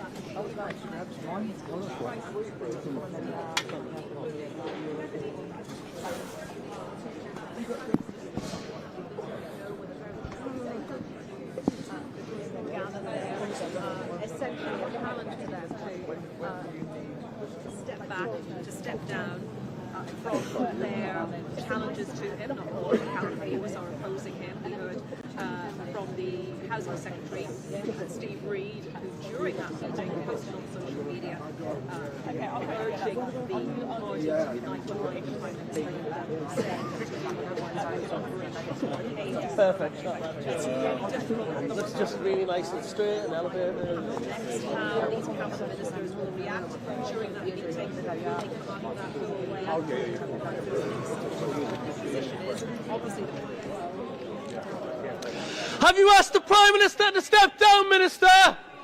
Should the Prime Minister resign? Has anyone got the guts to challenge Keir Starmer?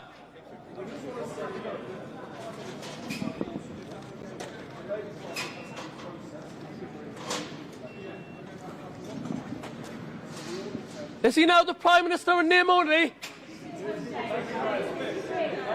Is he right to fight on, Steve Reid? Should he continue? Steve Reid, the Housing Secretary, who I was just mentioning during that meeting, his support for the Prime Minister and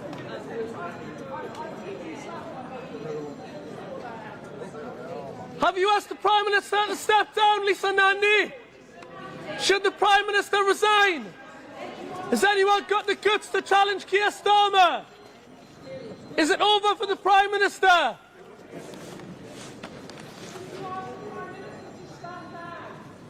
Should the Prime Minister resign, ministers? Is it over for Keir Starmer? Has anyone got the guts to challenge Keir Starmer? Is the Prime Minister in name only?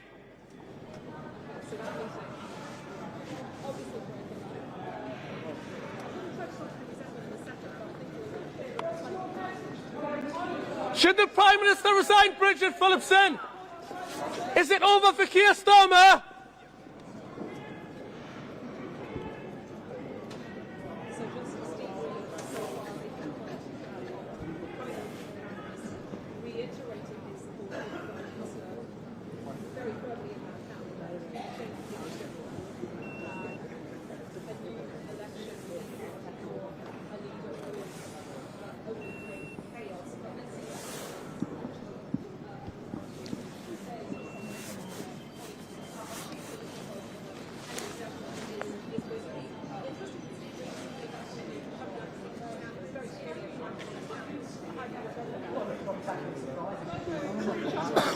You support the Prime Minister, basically.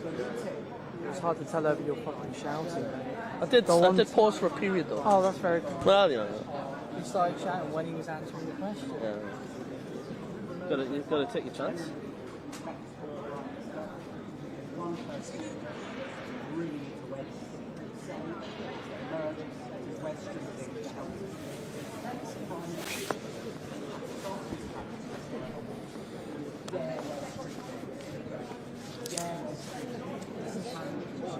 can't tell because this guy was shouting. I told you to stop. I told you to put the microphone because he was saying something. Every time you try to talk to me now, I'm going to shout over. Hey, go on. I'd like to see you beat me. Yeah, you might actually. You'll be giving us that yows from Dudley. It's always the quiet one. You're more eloquent though, Ollie. My words hit harder.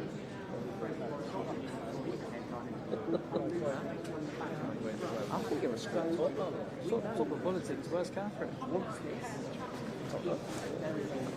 I'm not in charge of my headphones. I'm sure she'll know. I'm sure she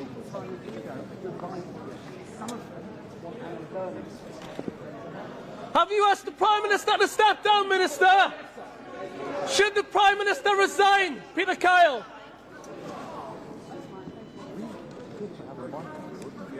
Ed Miliband, should the Prime Minister resign? Have you asked the Prime Minister to step down?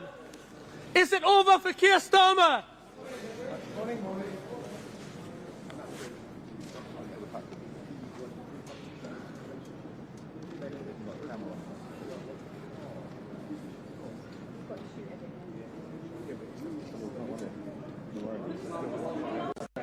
Should the Prime Minister resign, Peter Kyle?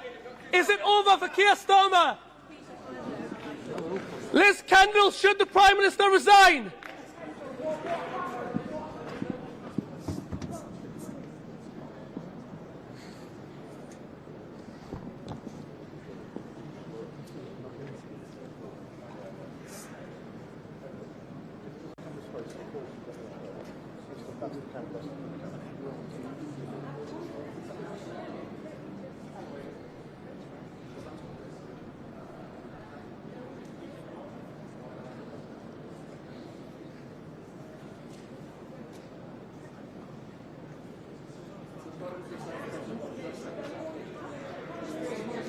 Have you asked the Prime Minister to step down, Liz Kendall?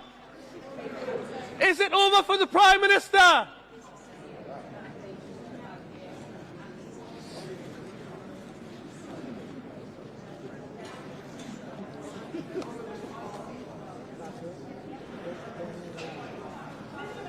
Should the Prime Minister resign, Pat McFadden? Is it over for Keir Starmer? Is he finished, Pat McFadden?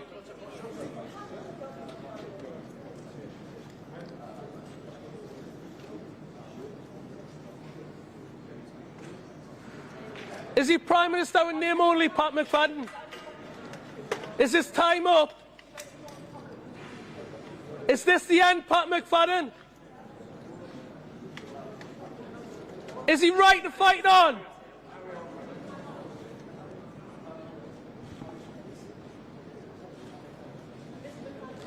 Pat McFadden, is the Prime Minister delusional by carry on? Should he go, Pat McFadden?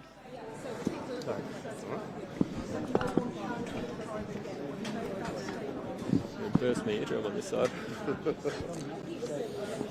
No one else can hear, like, some BBC or something.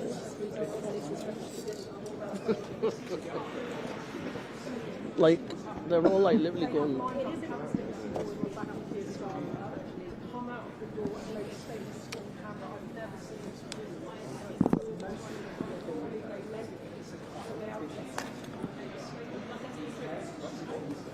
Well, street and so on.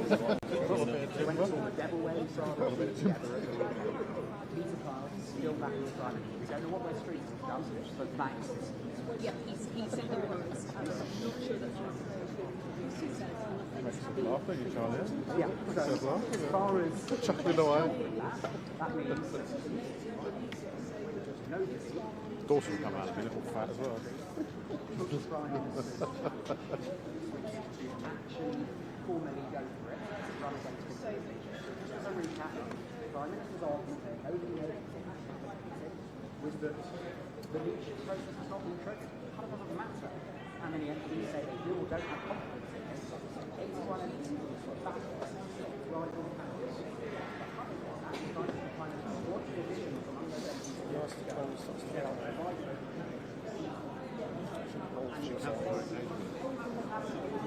Go, and I'll tell you how to put it back depending on what's happening tomorrow.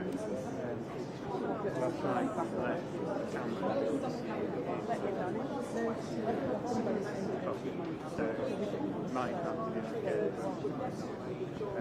we'll know by later. But yeah, the kit's all mainly 61. Well, this is a rather different situation. These cabinets want to tell us what is going on, and the Prime Minister is going on in the eyes of those commercial bodies. Look, some of them kept strokes. Which close ally in the Assemblée. Have you asked the Prime Minister to step down, Minister? Should the Prime Minister resign, Anatoly? Is it over for Keir Starmer? Yes, we heard that from quite a few. We're getting on with the job. And I just wonder, should I put this in or should I put this in? Whether there is a feeling on those. Obviously, the opinions of West Street.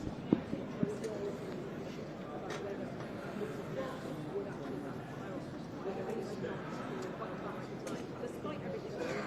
Well, I've been speaking to a lot of people over the course of this cabinet meeting. Everybody digests what the Prime Minister says. Supporters of West Street, opponents of West Street, people who just want to pull a pillowcase, put their head on a pillow and hope it all goes away. The whole spectrum of the Labour Party. A lot of people West Street must be the assumption of loads of people, though this is denied by House of West Street, is that some of the resignations yesterday as parliamentary participants, some of the emphasis in the movement of the Prime Minister are doing so because they want to. We all know. How many people have come out and said I understand. Well, yeah, well, you know, I'm not a human being. Stand up. Does he end with diminished figure? That is actually one of those things that the Prime Minister's gambit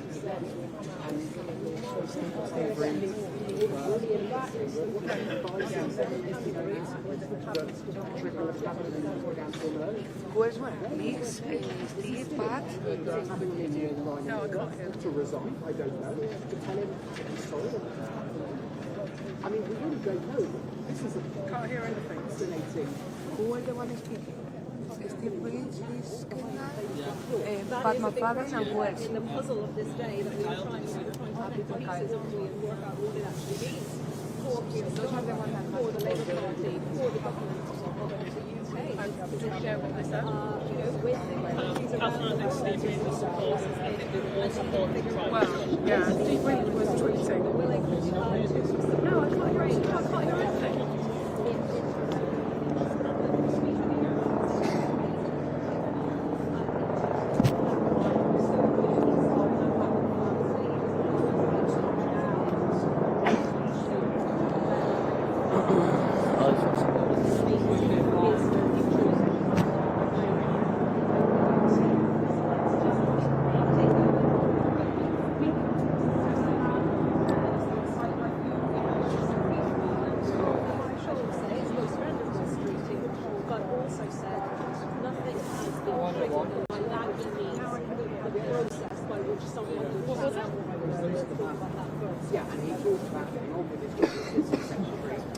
Yes, I can hear you now. Sorry, I couldn't hear anything before.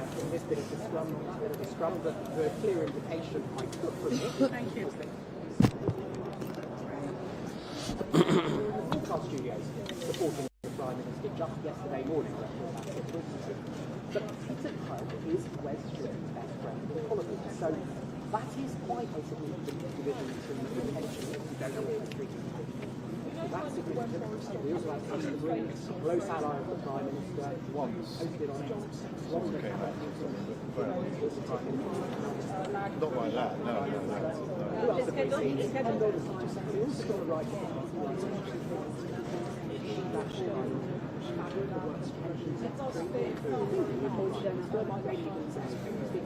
I think he said, yeah, I'm pretty sure he said, you know, we're getting on with the job. I'm totally the Labour Party Getting on with the job. Miliband will tell you. He did not say that. That's interesting. Potentially, it might not be that we're in a creative situation where we don't have the Ed Miliband, the energy secretary, nobody will need to be reminded of to do it anyway, former leader of the Labour Party from 2010 to 2015, beat one Andy Turner. Ed Miliband, I mean, there's been reports in the past 3 weeks that Ed Miliband's always elected to suggest that the Ed Miliband is not going to get most critical. So we would want to give him out conversation. So those ministerial allies this morning, just before this happened, came the first minister silent from the government.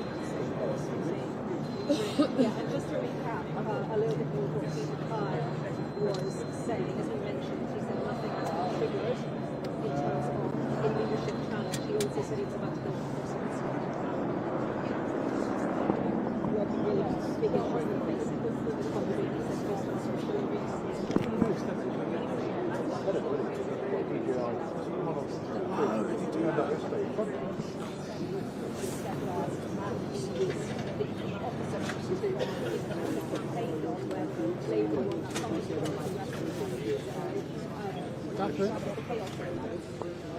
Have you asked the Prime Minister to stand down, Lord Helmer? Should the Prime Minister resign? Is it over for Keir Starmer? Not explicit support for the let me tell you, British Home Secretary. He's not come out. Sorry? He's not come out. Well, scrutiny hasn't came out. That's a noticeable one. Perhaps he's saying, please don't challenge me. You never know. What's going to come out without that? I'll make you Chancellor, Wes, if you don't challenge me.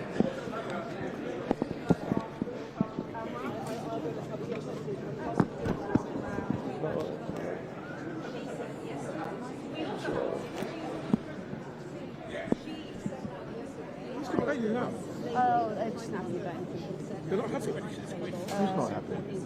Oh, because he's hearing the phones that things. Well, they should come down there and see for themselves.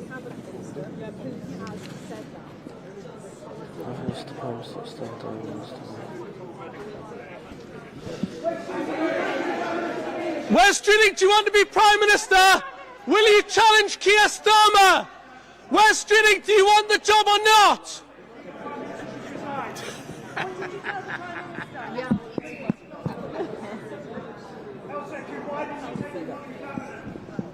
Are you measuring the curtains, Mr. Streeting?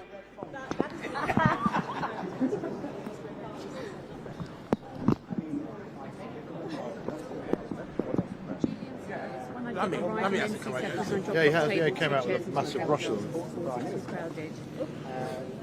But I think he's very happy to see something like this. Yeah, but he's going to have to read it all down for us. We need to find our cabinet. So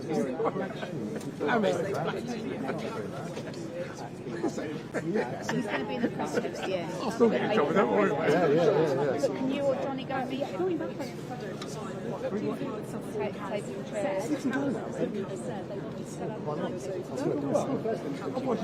Yes, well, good morning from Downing Street, where the Cabinet have been emerging following that critical meeting we just saw, where's the street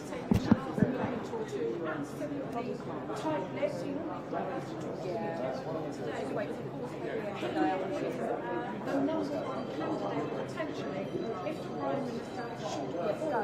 Now, what we are hearing from the cabinet ministers who have the Prime Minister is saying they should stay down. So Peter Keir, the Business Secretary, has said that the Prime Minister is showing leadership and said that they have purposeful meeting talking about issues facing our economy and society. Nothing has been triggered. Liz Kendall, the Science Secretary, also said that it was about the challenges and the presence of the country. And said, look, this government will do what we were elected to do, which is serve the people. The Prime Minister has my strong support in this. The Labour chairwoman and also said Prime Minister full support. And Pat McFadden, the Pension Secretary, has said asked what to do with the government should carry on outwardly now a show of support from cabinet ministers emerging.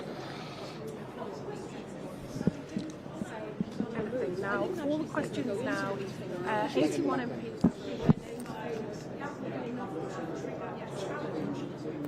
There's no agreement as to who that candidate should be, and many suspect that West Street might decide to move his allies to the Parliament. He is very clear to the Prime Minister that he won't start this Prime Minister's position. Then yes, he's ready to go, and we know that he's one of several who would like his job and go really like his job. He's married as much as he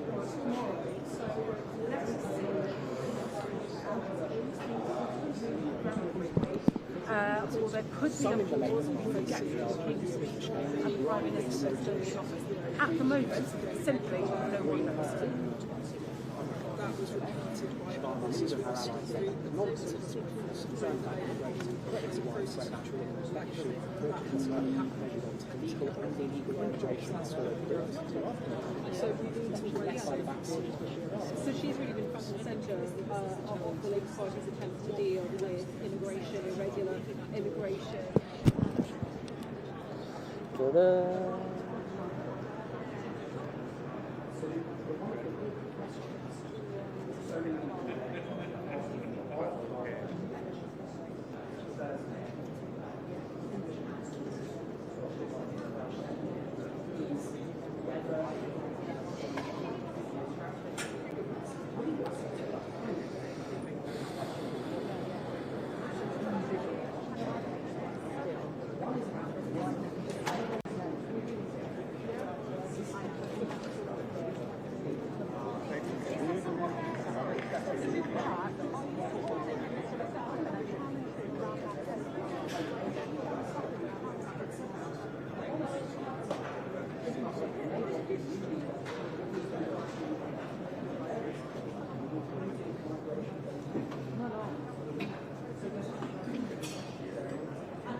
But I don't think he's focused on this morning. This is a man battling in the inner mechanics of the Labour Party for his own position. It is very much a discussion playing out in view of hundreds of the national and international media. But this is a man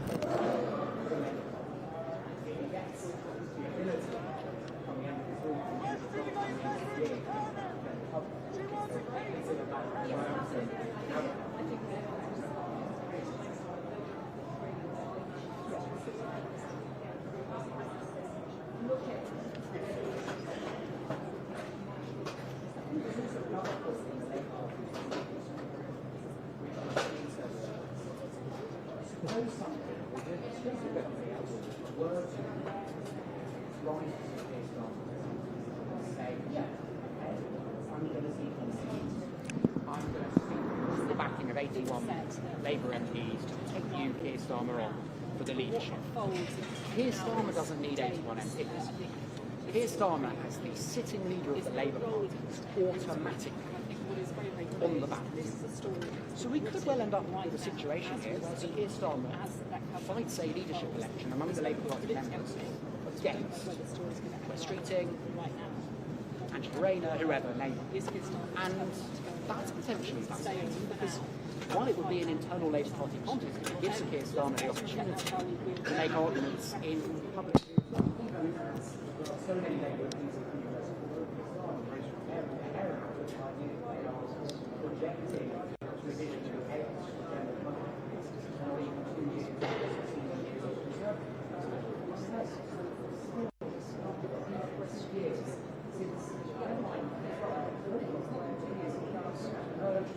from that door into a rain.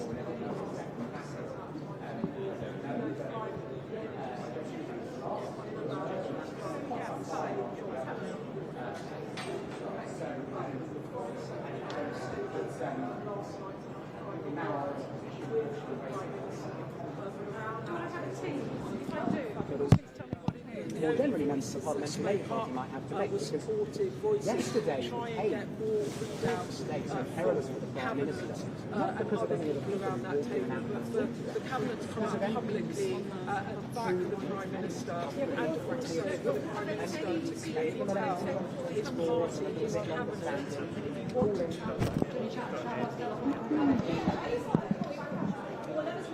Thank you so much, Henry.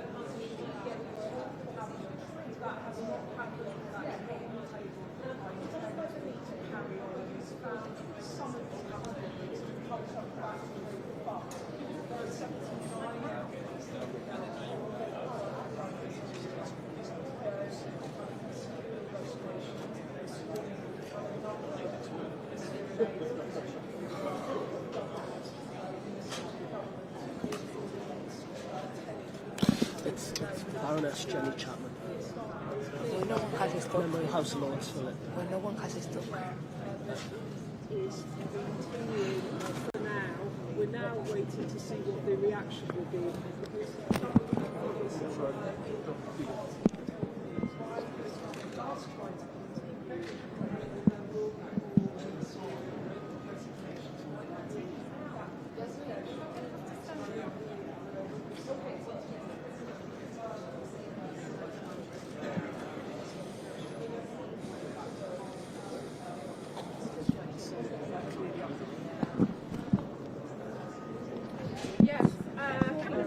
Coming out making supportive noises about the Prime Minister, all except for Wesley Streeting. Will he make his move? It may be the best chance he ever gets.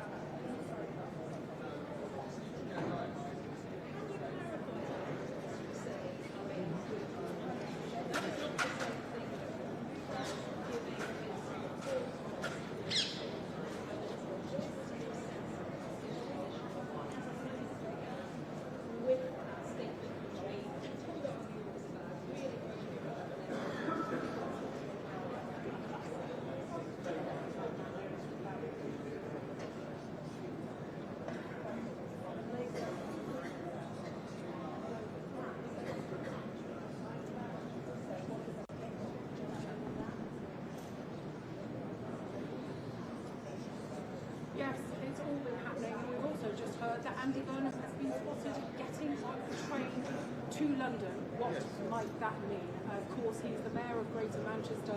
He is the prince over the water, if you like. He is a favourite among many Labour MPs to be the next Prime Minister, but he doesn't have a seat. And at the moment, there isn't a vacancy for Prime Minister because the Cabinet meeting has just concluded. We've had a succession of Cabinet ministers, coming out and saying that the Prime Minister is showing leadership, that they are united on dealing with the challenges facing the country, and basically that he's going nowhere. That is the message that Number 10 briefed to us when the Cabinet meeting actually that sort of show of solidarity was the Health Secretary when sorting a man who we all know is the Prime Minister, he's made no secret of that for many, many years.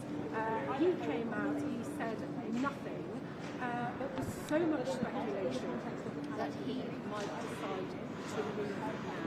I spoke to one of his allies earlier and they said, look, he said he will not start if it comes to a point where he's tenable for the Prime Minister will remain. He is ready to challenge. He's not boxers and he's being honest about it. We don't honestly know what happens. The King's speech is tomorrow. Ollie's just spotted it. Marches back along St James Park at 5:30 in the morning. In preparation, are they really going to oppose the Prime Minister at this point in time? Nobody knows what happens next. It was a government that came in on the back of Labour chaos. They promised to end the chaos, to bring stability, and yet here we are again. And if this Prime Minister goes, we could be looking at 6 Prime Ministers in Britain in just 7 years. Will emerge to challenge it.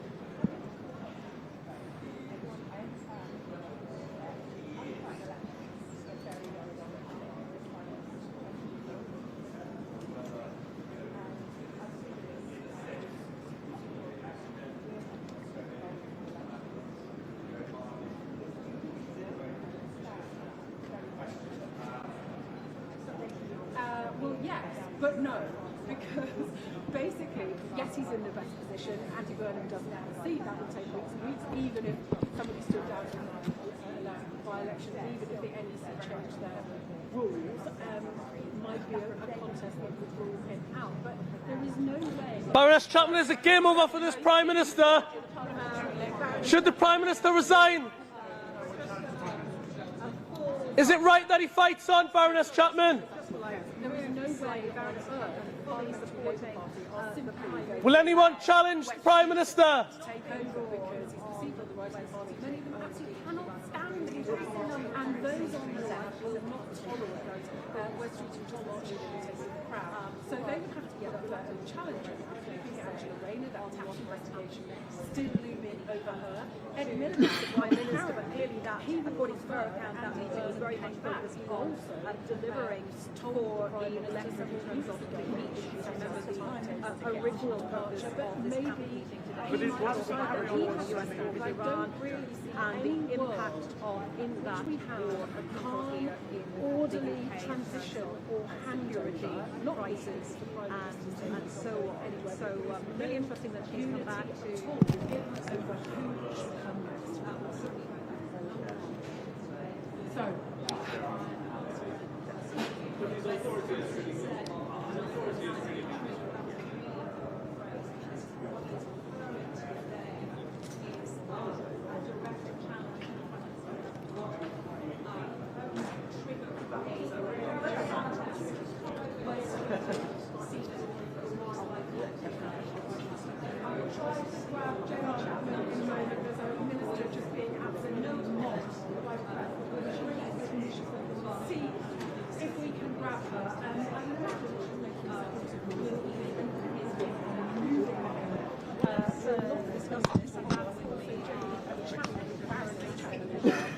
Was a very big figure behind the scenes supporting Keir Starmer. It feels like a very, very long time ago now, when he became the leader of the Labour Party, the leader of the Labour Party, things that he then later abandoned, and they got elected, promising an end to chaos, promising change. They haven't changed quickly enough for Liberal, and there's no agreement on what would be the answer.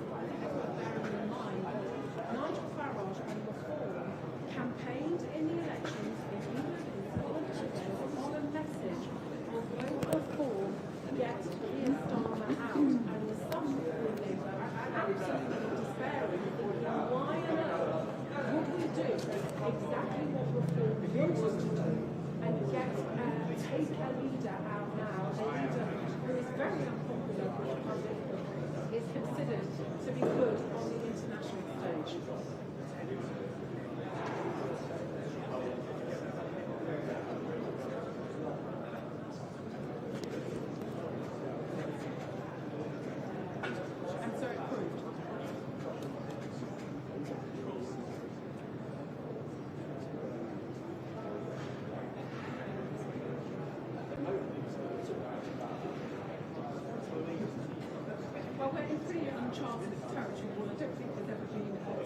expectation that the Prime Minister might have to announce that he's going to go the day before the King's speech. But it seems that it's all set to go ahead. It would be very, very embarrassing for the King indeed to be laying out a legislative agenda if the Prime Minister has already said that he is going to stand down. I don't know what's going to happen in the next few hours, but it could be that people decide to hold their horses for now and we get through the King's speech, but then people move after that. It's very, very febrile. All the people having a nervous breakdown about what has happened in the elections and thinking we need to get rid of him and we need to get rid of him now. There's plenty of others who feel despairing, very sad, and just think that this is no, it's just really quite slow. madness, because they promised change, they promised not to be like the Conservatives. Labour find it difficult to get Prime Ministers into number 10, to get Prime Ministers elected. And of course, if they replace the Prime Minister, opposition parties will say they have no mandate. Just as happened when the Tories removed Boris Johnson, then we have Liz Truss and Rishi Sunak, and people would say the public did not vote for this, and if they change Sir Keir Starmer, the public will not have had the chance to vote for the new leader, and that new leader could take them in a very different direction. Andy Burnham, he said basically don't worry too much about the bond markets. Well, the bond markets are absolutely having the heebie-jeebies. The cost of borrowing is going through the roof. It was already high. The stock market is falling. And that's one of the arguments that used to cover this morning, saying that economic stability is important, stability is important, because if you don't have that, there is an economic cost to all of the society already. Seeing that play out, that's happening at a time where things are already not good. One of which might lead to him being Prime Minister, the other of which could be the end of his and the situation is likely to get dramatically worse. Will Labour listen and will take this moment? Probably his best chance, because if he doesn't take it now and Andy Burnham gets back in, it may be that he will never get a ministerial job.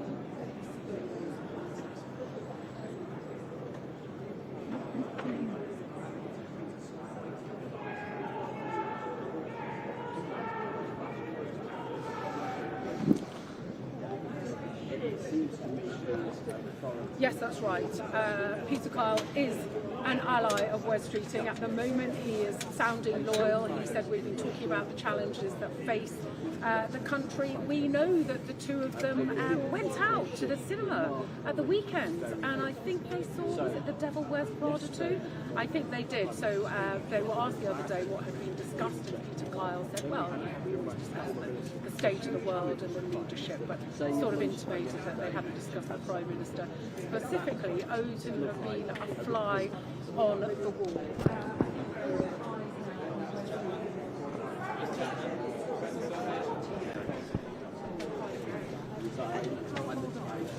He's doing a very good job. He's leading the cabinet this morning. He's making decisions about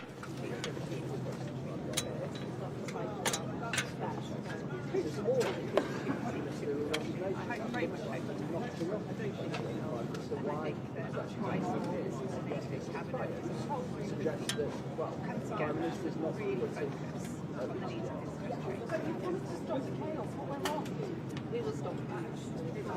Ernest Chapman is saying that they will stop the chaos. Well, that is her optimistic view, but it does feel like the chaos, frankly, is already here. Who knows?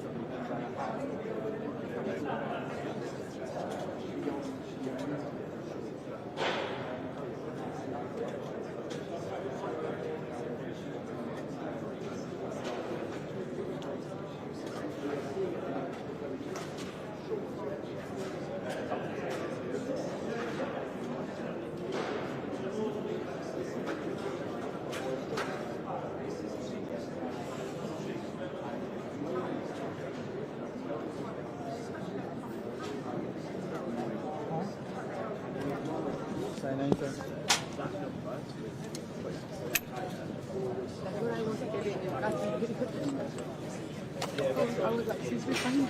Do you know what? Thank you. But tell me when they can't. Tell me when they can't hear me. Ollie, can you turn off the volume of the mic? Can they hear me? Can you put the microphone? It's Natalie.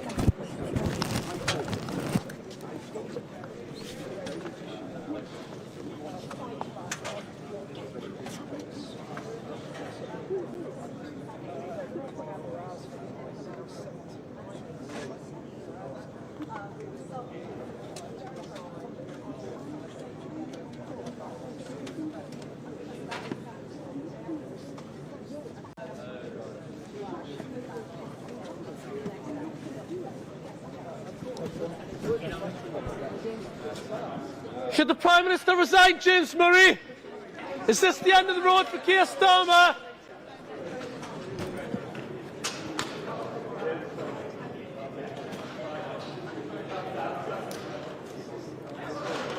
Bloody hell.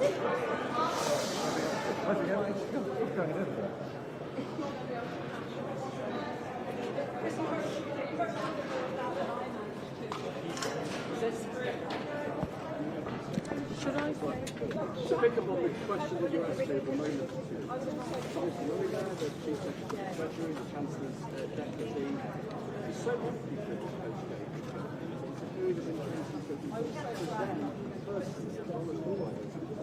So it's a trial they're going to say I'd like to do that because it's in his diary and he'll want to carry on for as long as he can, but he will. He will.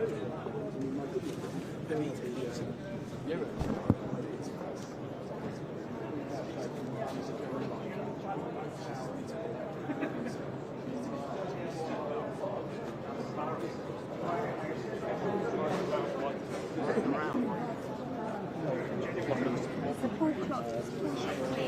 No, I'm speaking to Pat on my desk now, format, and I've said, do you want us to stand down?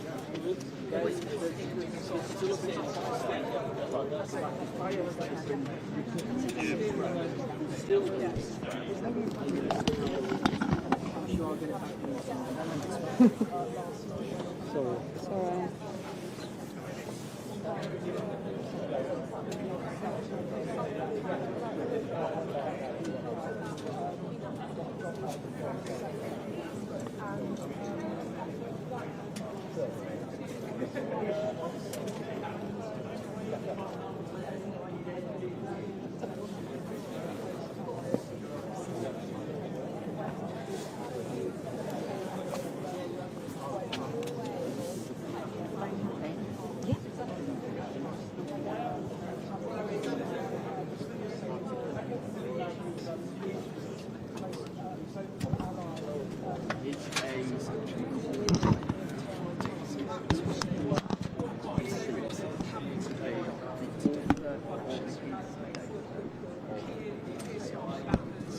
and he believes that leadership would be exactly that. And had he been where an elector is being elected, we've seen so many times.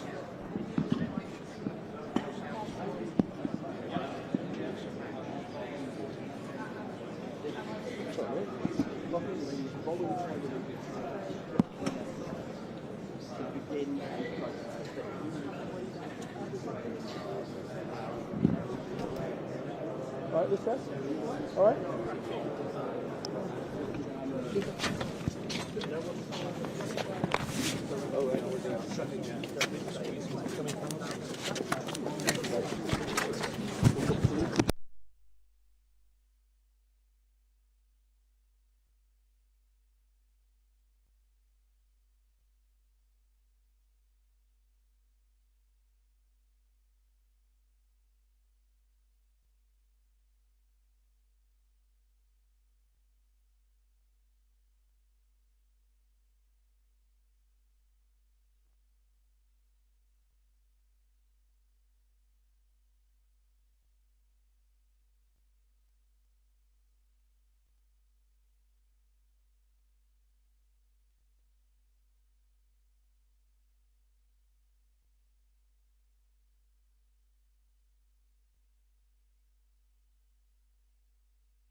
charge my phone. Yeah, I'm not doing anything wrong. I'm just.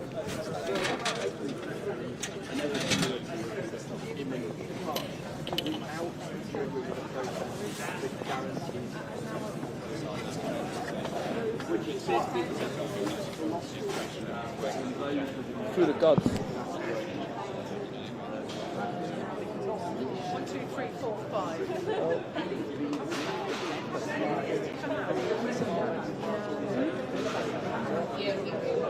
Unless they've come out with different exits.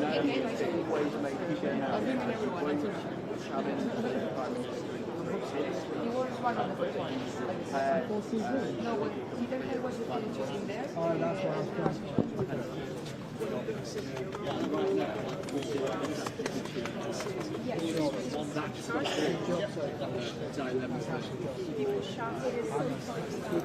Like, we're not robots. I don't rise at the back. Thank you.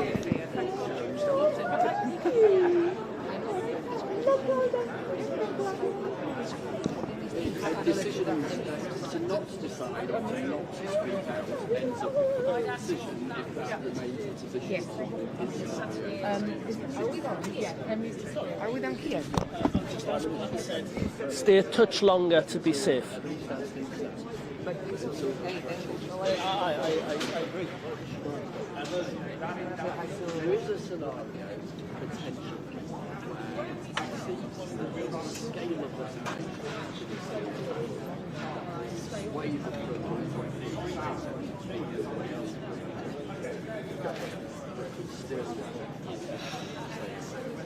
but now at least, 11, he's holding to that position. I'd say my pressure and absolutely good. Nothing that pressure and this tension on the jacket.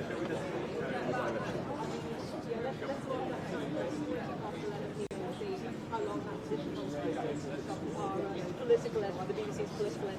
Thank you very much indeed. I want to get Chris's thoughts and analysis on what's been happening, and it certainly has been an incredibly busy few hours here in Downing Street, incredibly busy 30-40 minutes or so as those cabinet ministers left number 10, and as you will have seen if you've been with us, some of them spoke, others giving nothing away. Let's just take a look. Well, the ones that came to talk to us were all very optimistic, positive about the PM. We just spoke to Baroness Chapman, as you saw a few minutes ago. She is an uber Starmer loyalist, and she said that we're getting on with working out how to deliver to people what they need. And I said, you said you'd stop the chaos, and she said we will stop the chaos. We will stop the chaos. So that's from a member of the cabinet this time. Although it feels very much like the chaos is very much already here. Clearly she, and there are others in the cabinet too, feel that this is not the time to change leader, not least because Westminster is getting ready for a kingly speech tomorrow to lay out the government's legislative agenda for the next term.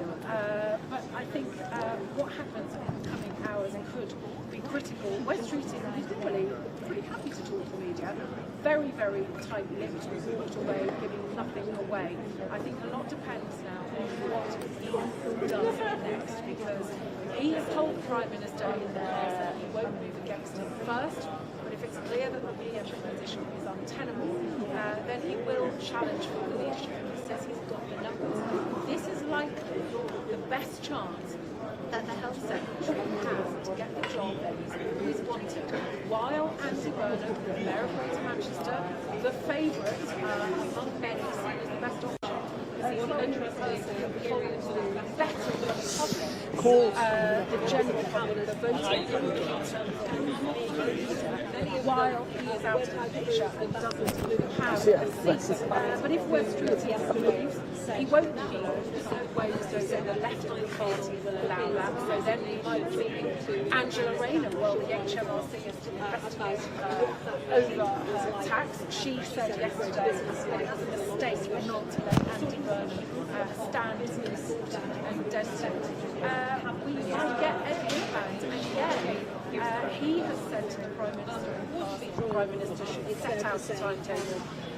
Though he apparently doesn't do a top job, but again, these are people who are not just going to sit aside and let West Streeting walk into Downing Street. But of course, we are getting a little bit of a foot of ourselves. Currently, the Prime Minister has to act. Nothing has triggered the words of another minister, Keir Starmer, who came out of the meeting, meaning no leadership challenge has been triggered. Well, joining me now is Professor John Tom, Professor of Politics at the University of Liverpool. Thank you very much, John, for joining us here on BBC News. I think we need to sort of all take a collective breath and reflect on what's been happening here over the last few hours. Just give us your initial thoughts.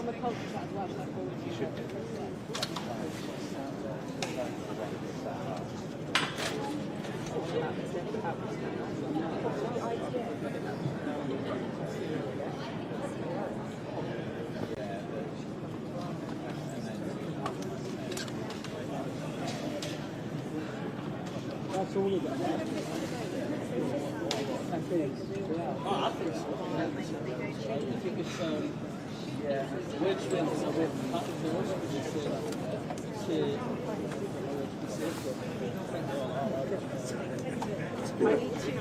Sit down and charge my phone.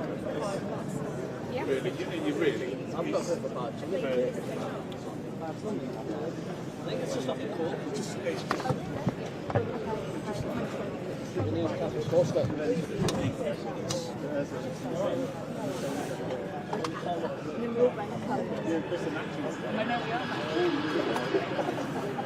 Got ready this morning last night. This is perfect. You okay? Yeah. Thank you. You too. You're sorry?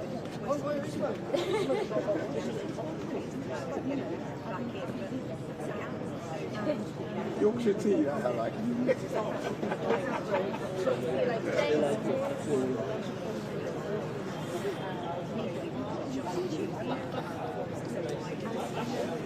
Yeah, the battle analogy is a vivid one, John. And yeah, around 80 MPs are calling for the Prime Minister to go. But I think it's important to reflect that it doesn't mean that Julian's parties would coalesce around West Streeting as a potential challenger, would they?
Oh, got you. Yeah.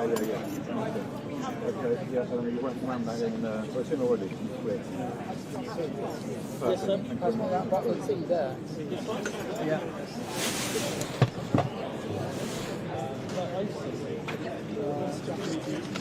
John, we're very nearly out of time. Briefly, how damaging is this for Labour ahead of the King's speech tomorrow when it sets out its parliamentary programme for the year?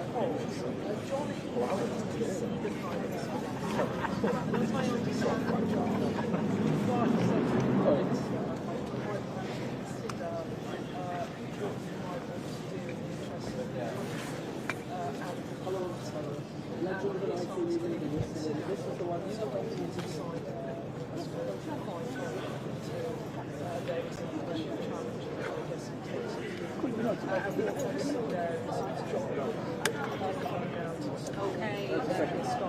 John, thank you very much, Professor John Tongue from the University of Liverpool, with his thoughts on, I mean, yeah, let's say, very fast-moving few hours here in Downing Street. Cabinet meeting is over. Some ministers are coming out and saying they support the Lucy, I think there was a lot of cars inside. I think Pues they left already. The cars are there, just that one is there, but it just this stage. Okay, so yeah, we sort of do that version anymore. Obviously, Downing Street's fully pressed because they're going to do all of their, lives and all of that. And, yeah, today's events. So we're 4 minutes, ministers. 4 minute break. 4 minute break.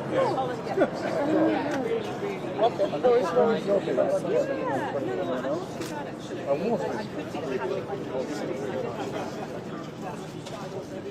Right, 6 and 10 are definitely down in Sophie at 6, Fiona at 7. First of all, I'm working night place. Yeah. 4 o'clock for the last 2 days. I am Yeah, we looking can leave by I'm not supposed to. I have to go. So,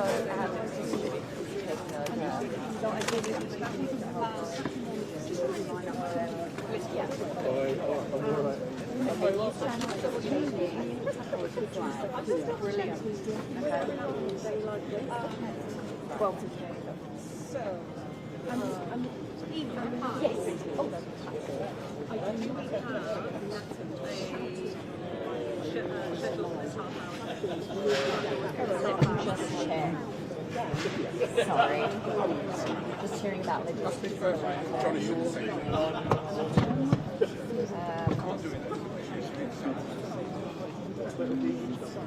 I'll also give them a way to the gallery, see if anyone can tell me. Hello gallery. Yeah, can anyone just talk me through what the recorder is just immediately after the headlines? It's an interesting day. Yeah, we did all of the Preston and Steve. Here it is. Got it. Kyle came across, was getting up across as well, 5, 6, 9. 1 or 2 already. Very unusual because basically, I am coming in as 12. This was about 2 years. We've done it longer, but a lot of the experience journalists really ever do that. Business reaction, yeah. Market reaction, yeah, it does. I don't see. Oh yeah, I can see the John Healy post on X. It's not kind of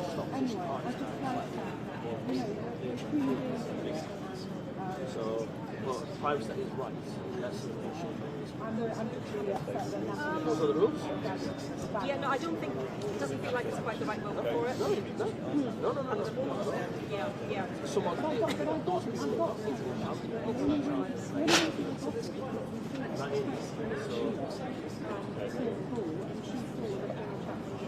that's the thing.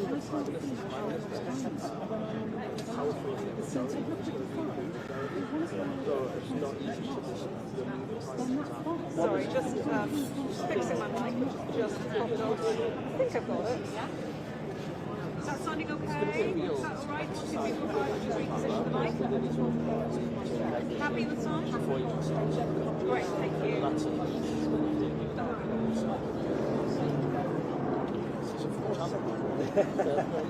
It's a better run than this. Sorry. I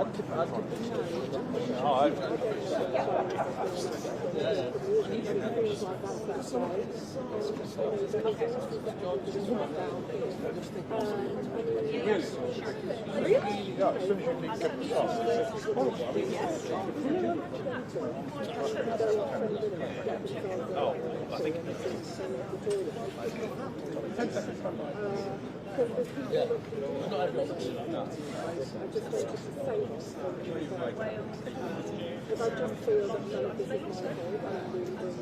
This BBC News, the headlines. Key minister back, so Keir Starmer in front of a cabinet meeting here in Downing Street. pressure builds on the Prime Minister to resign. Also the team. Like Keir Starmer says, he is staying put and will get on with government. But the numbers have been drafted against him. 18 of his MPs have now called on him to set up a line for the Labour MPs to go immediately. As the Prime Minister fights for his future and faces off with his cabinet.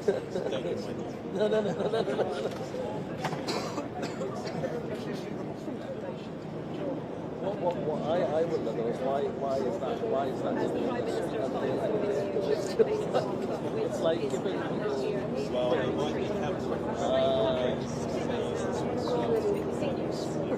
some people they'll seem just to. But notice it's been a beautiful day down in Tuesday and the weather's quite nice. It's been a little bit cold, but it's been actually quite pleasant. No, I've had a quick glimpse on and something on today. A short time ago, after that, That's the only thing is the allies buildings of are back the Prime Minister after Keir Starmer. Anyway, nice to talk to you, sir. Nice to talk to you.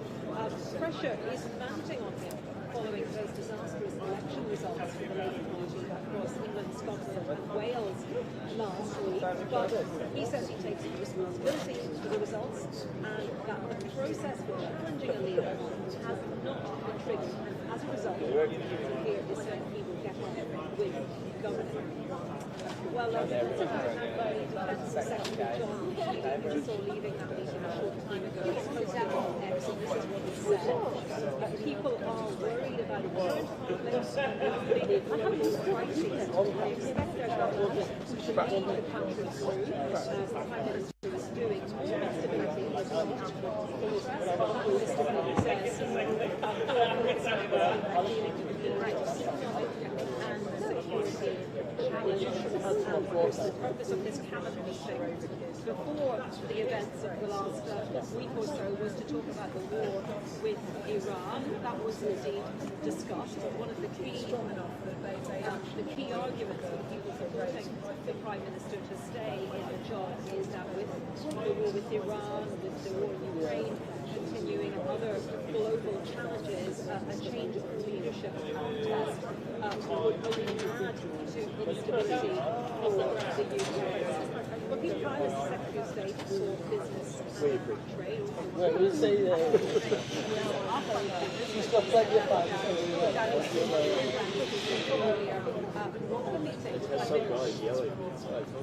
No, that was me. I was I did upset you. It's all right. I wonder why it's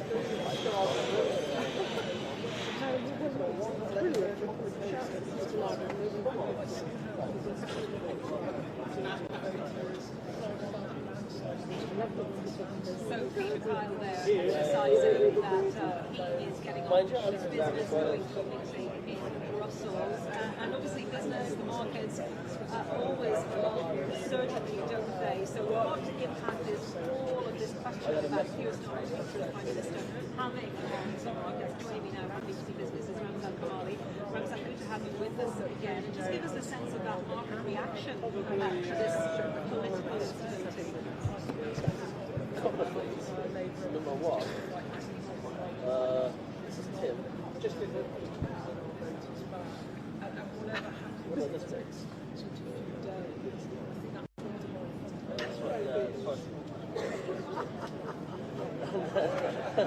And then Lewis.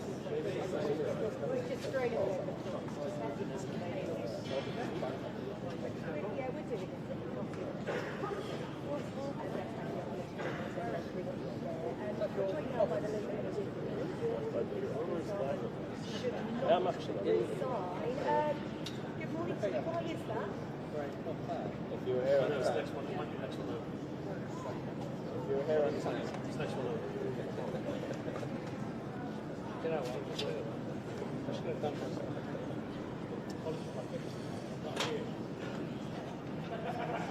How are you? Just standing out there for a while. It's not shoulder.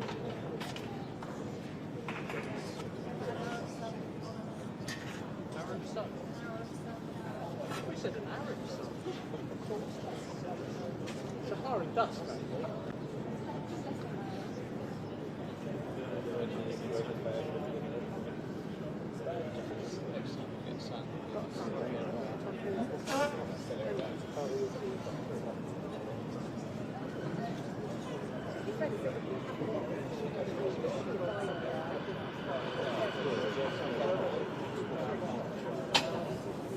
Yeah, so That's fine. So Ramzan,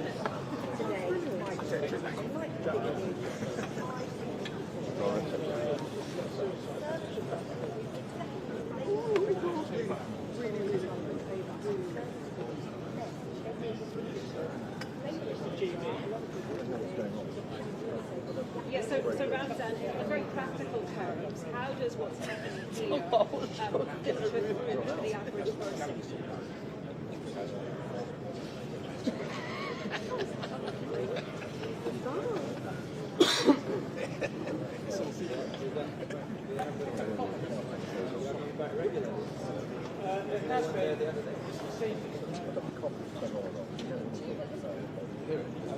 Okay, Ramzan, thank you very much for that.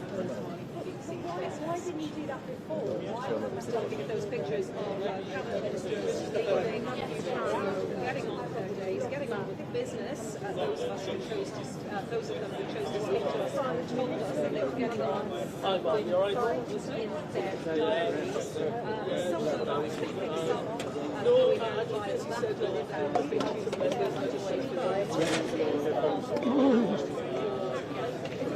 So let's try and text off. Sorry?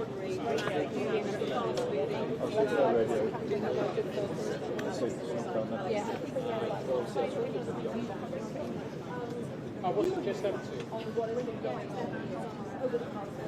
So it's really clear that there has been operations where some chance allies in the cabinet private position because you heard what Prime Minister said to his cabinet colleagues at the very level about the effectively there has been an official leadership challenge to get into the business of the government, and that you've had that really extraordinary situation which just doesn't happen very often, where cabinet ministers come out after a meeting and address the cameras as a crowd of journalists raising up.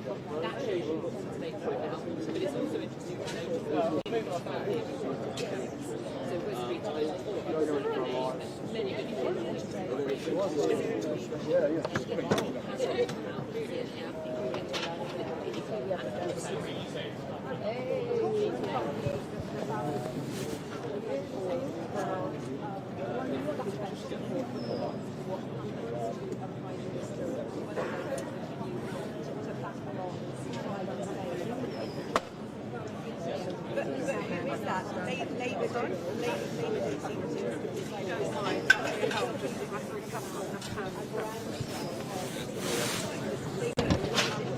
It's really important to understand how this process officially works and then how it might unfold. So the official Labour Party wishes to say that in order to trigger the leadership contest, you need 81 MPs, that's 20% of the parliamentary Labour Party, to rally behind one candidate, one alternative to the Prime Minister. That hasn't happened. Exactly as you say, you have more than 80 MPs saying they either want to go or we should set a timetable for his departure, but they haven't coalesced around one alternative, which is why we're in this slightly strange position where you've got all of this pressure from some parts of the Labour backbenches, and it's important to note there are more than 300 Labour MPs in total. Some don't want to contest, some think the Prime Minister should say, some think this is all kind of self-inflicted wounds.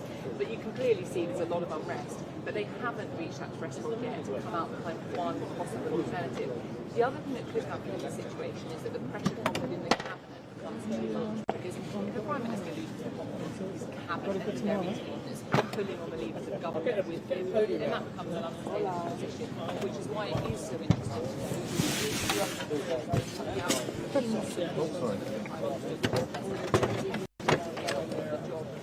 they can say that, they will believe that, they hope that is the truth, and there are some in the parliamentary Labour Party that think that is absolutely the right approach, but they can't ignore everything else that's going on. And those positions,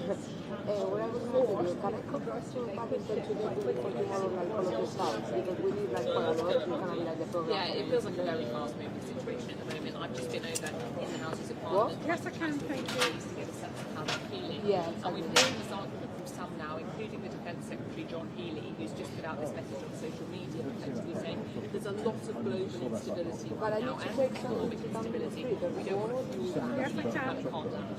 Job. There are others in the parliament. Yes, I can hear you. Saying, Can you hear me? Look, this is unsafe. You've got so many people who've publicly gone over the top and expressed the fact they don't think that the Prime Minister is the right guy for the job. That we are now into a period of instability, whichever way you cut it. So, we might as well crack on and try and get some sort of resolution to this. It still feels like things are going pretty quickly. But what has been interesting this morning is the very first thing. Woke up and thought, wow, there's a cabinet meeting, what's going to happen? It was interesting to hear the Prime Minister okay, that he was sounding it was like nice, or I do like alone and anybody who might want to stand against him. I don't mind any of them. Do stay with us, but for the moment, thank No, but I you mean, for that. And we'll go to a short break back here. Usually, Downing Street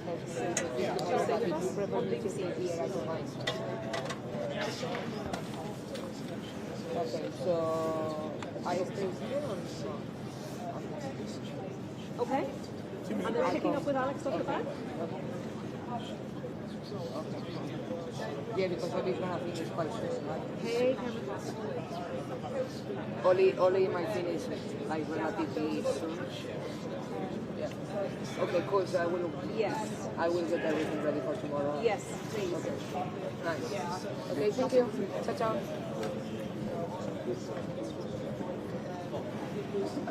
Okay. That sounds good. Yep, absolutely. Will that work?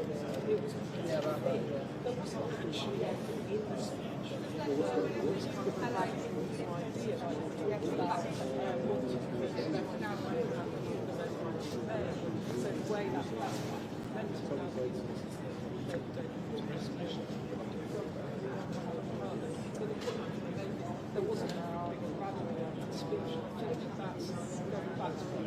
Cheers. I'll let you know.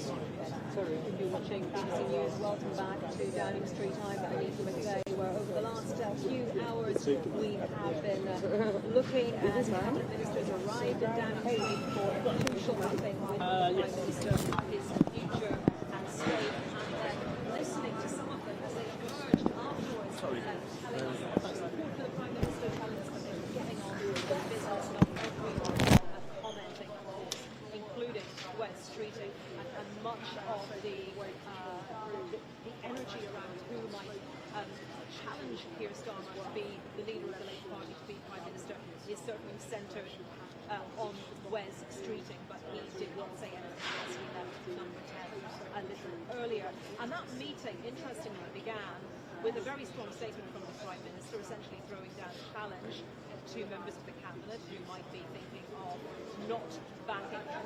And let me just take you through what he said. He said he was going to get on with governing in the face of those growing calls for him to resign. And just quoting from that statement now, he said, as I said yesterday, I take responsibility for these election results, and I take responsibility for delivering the change we promised. The past 48 hours have been destabilising the government, and that has a real economic cost for our country and for families.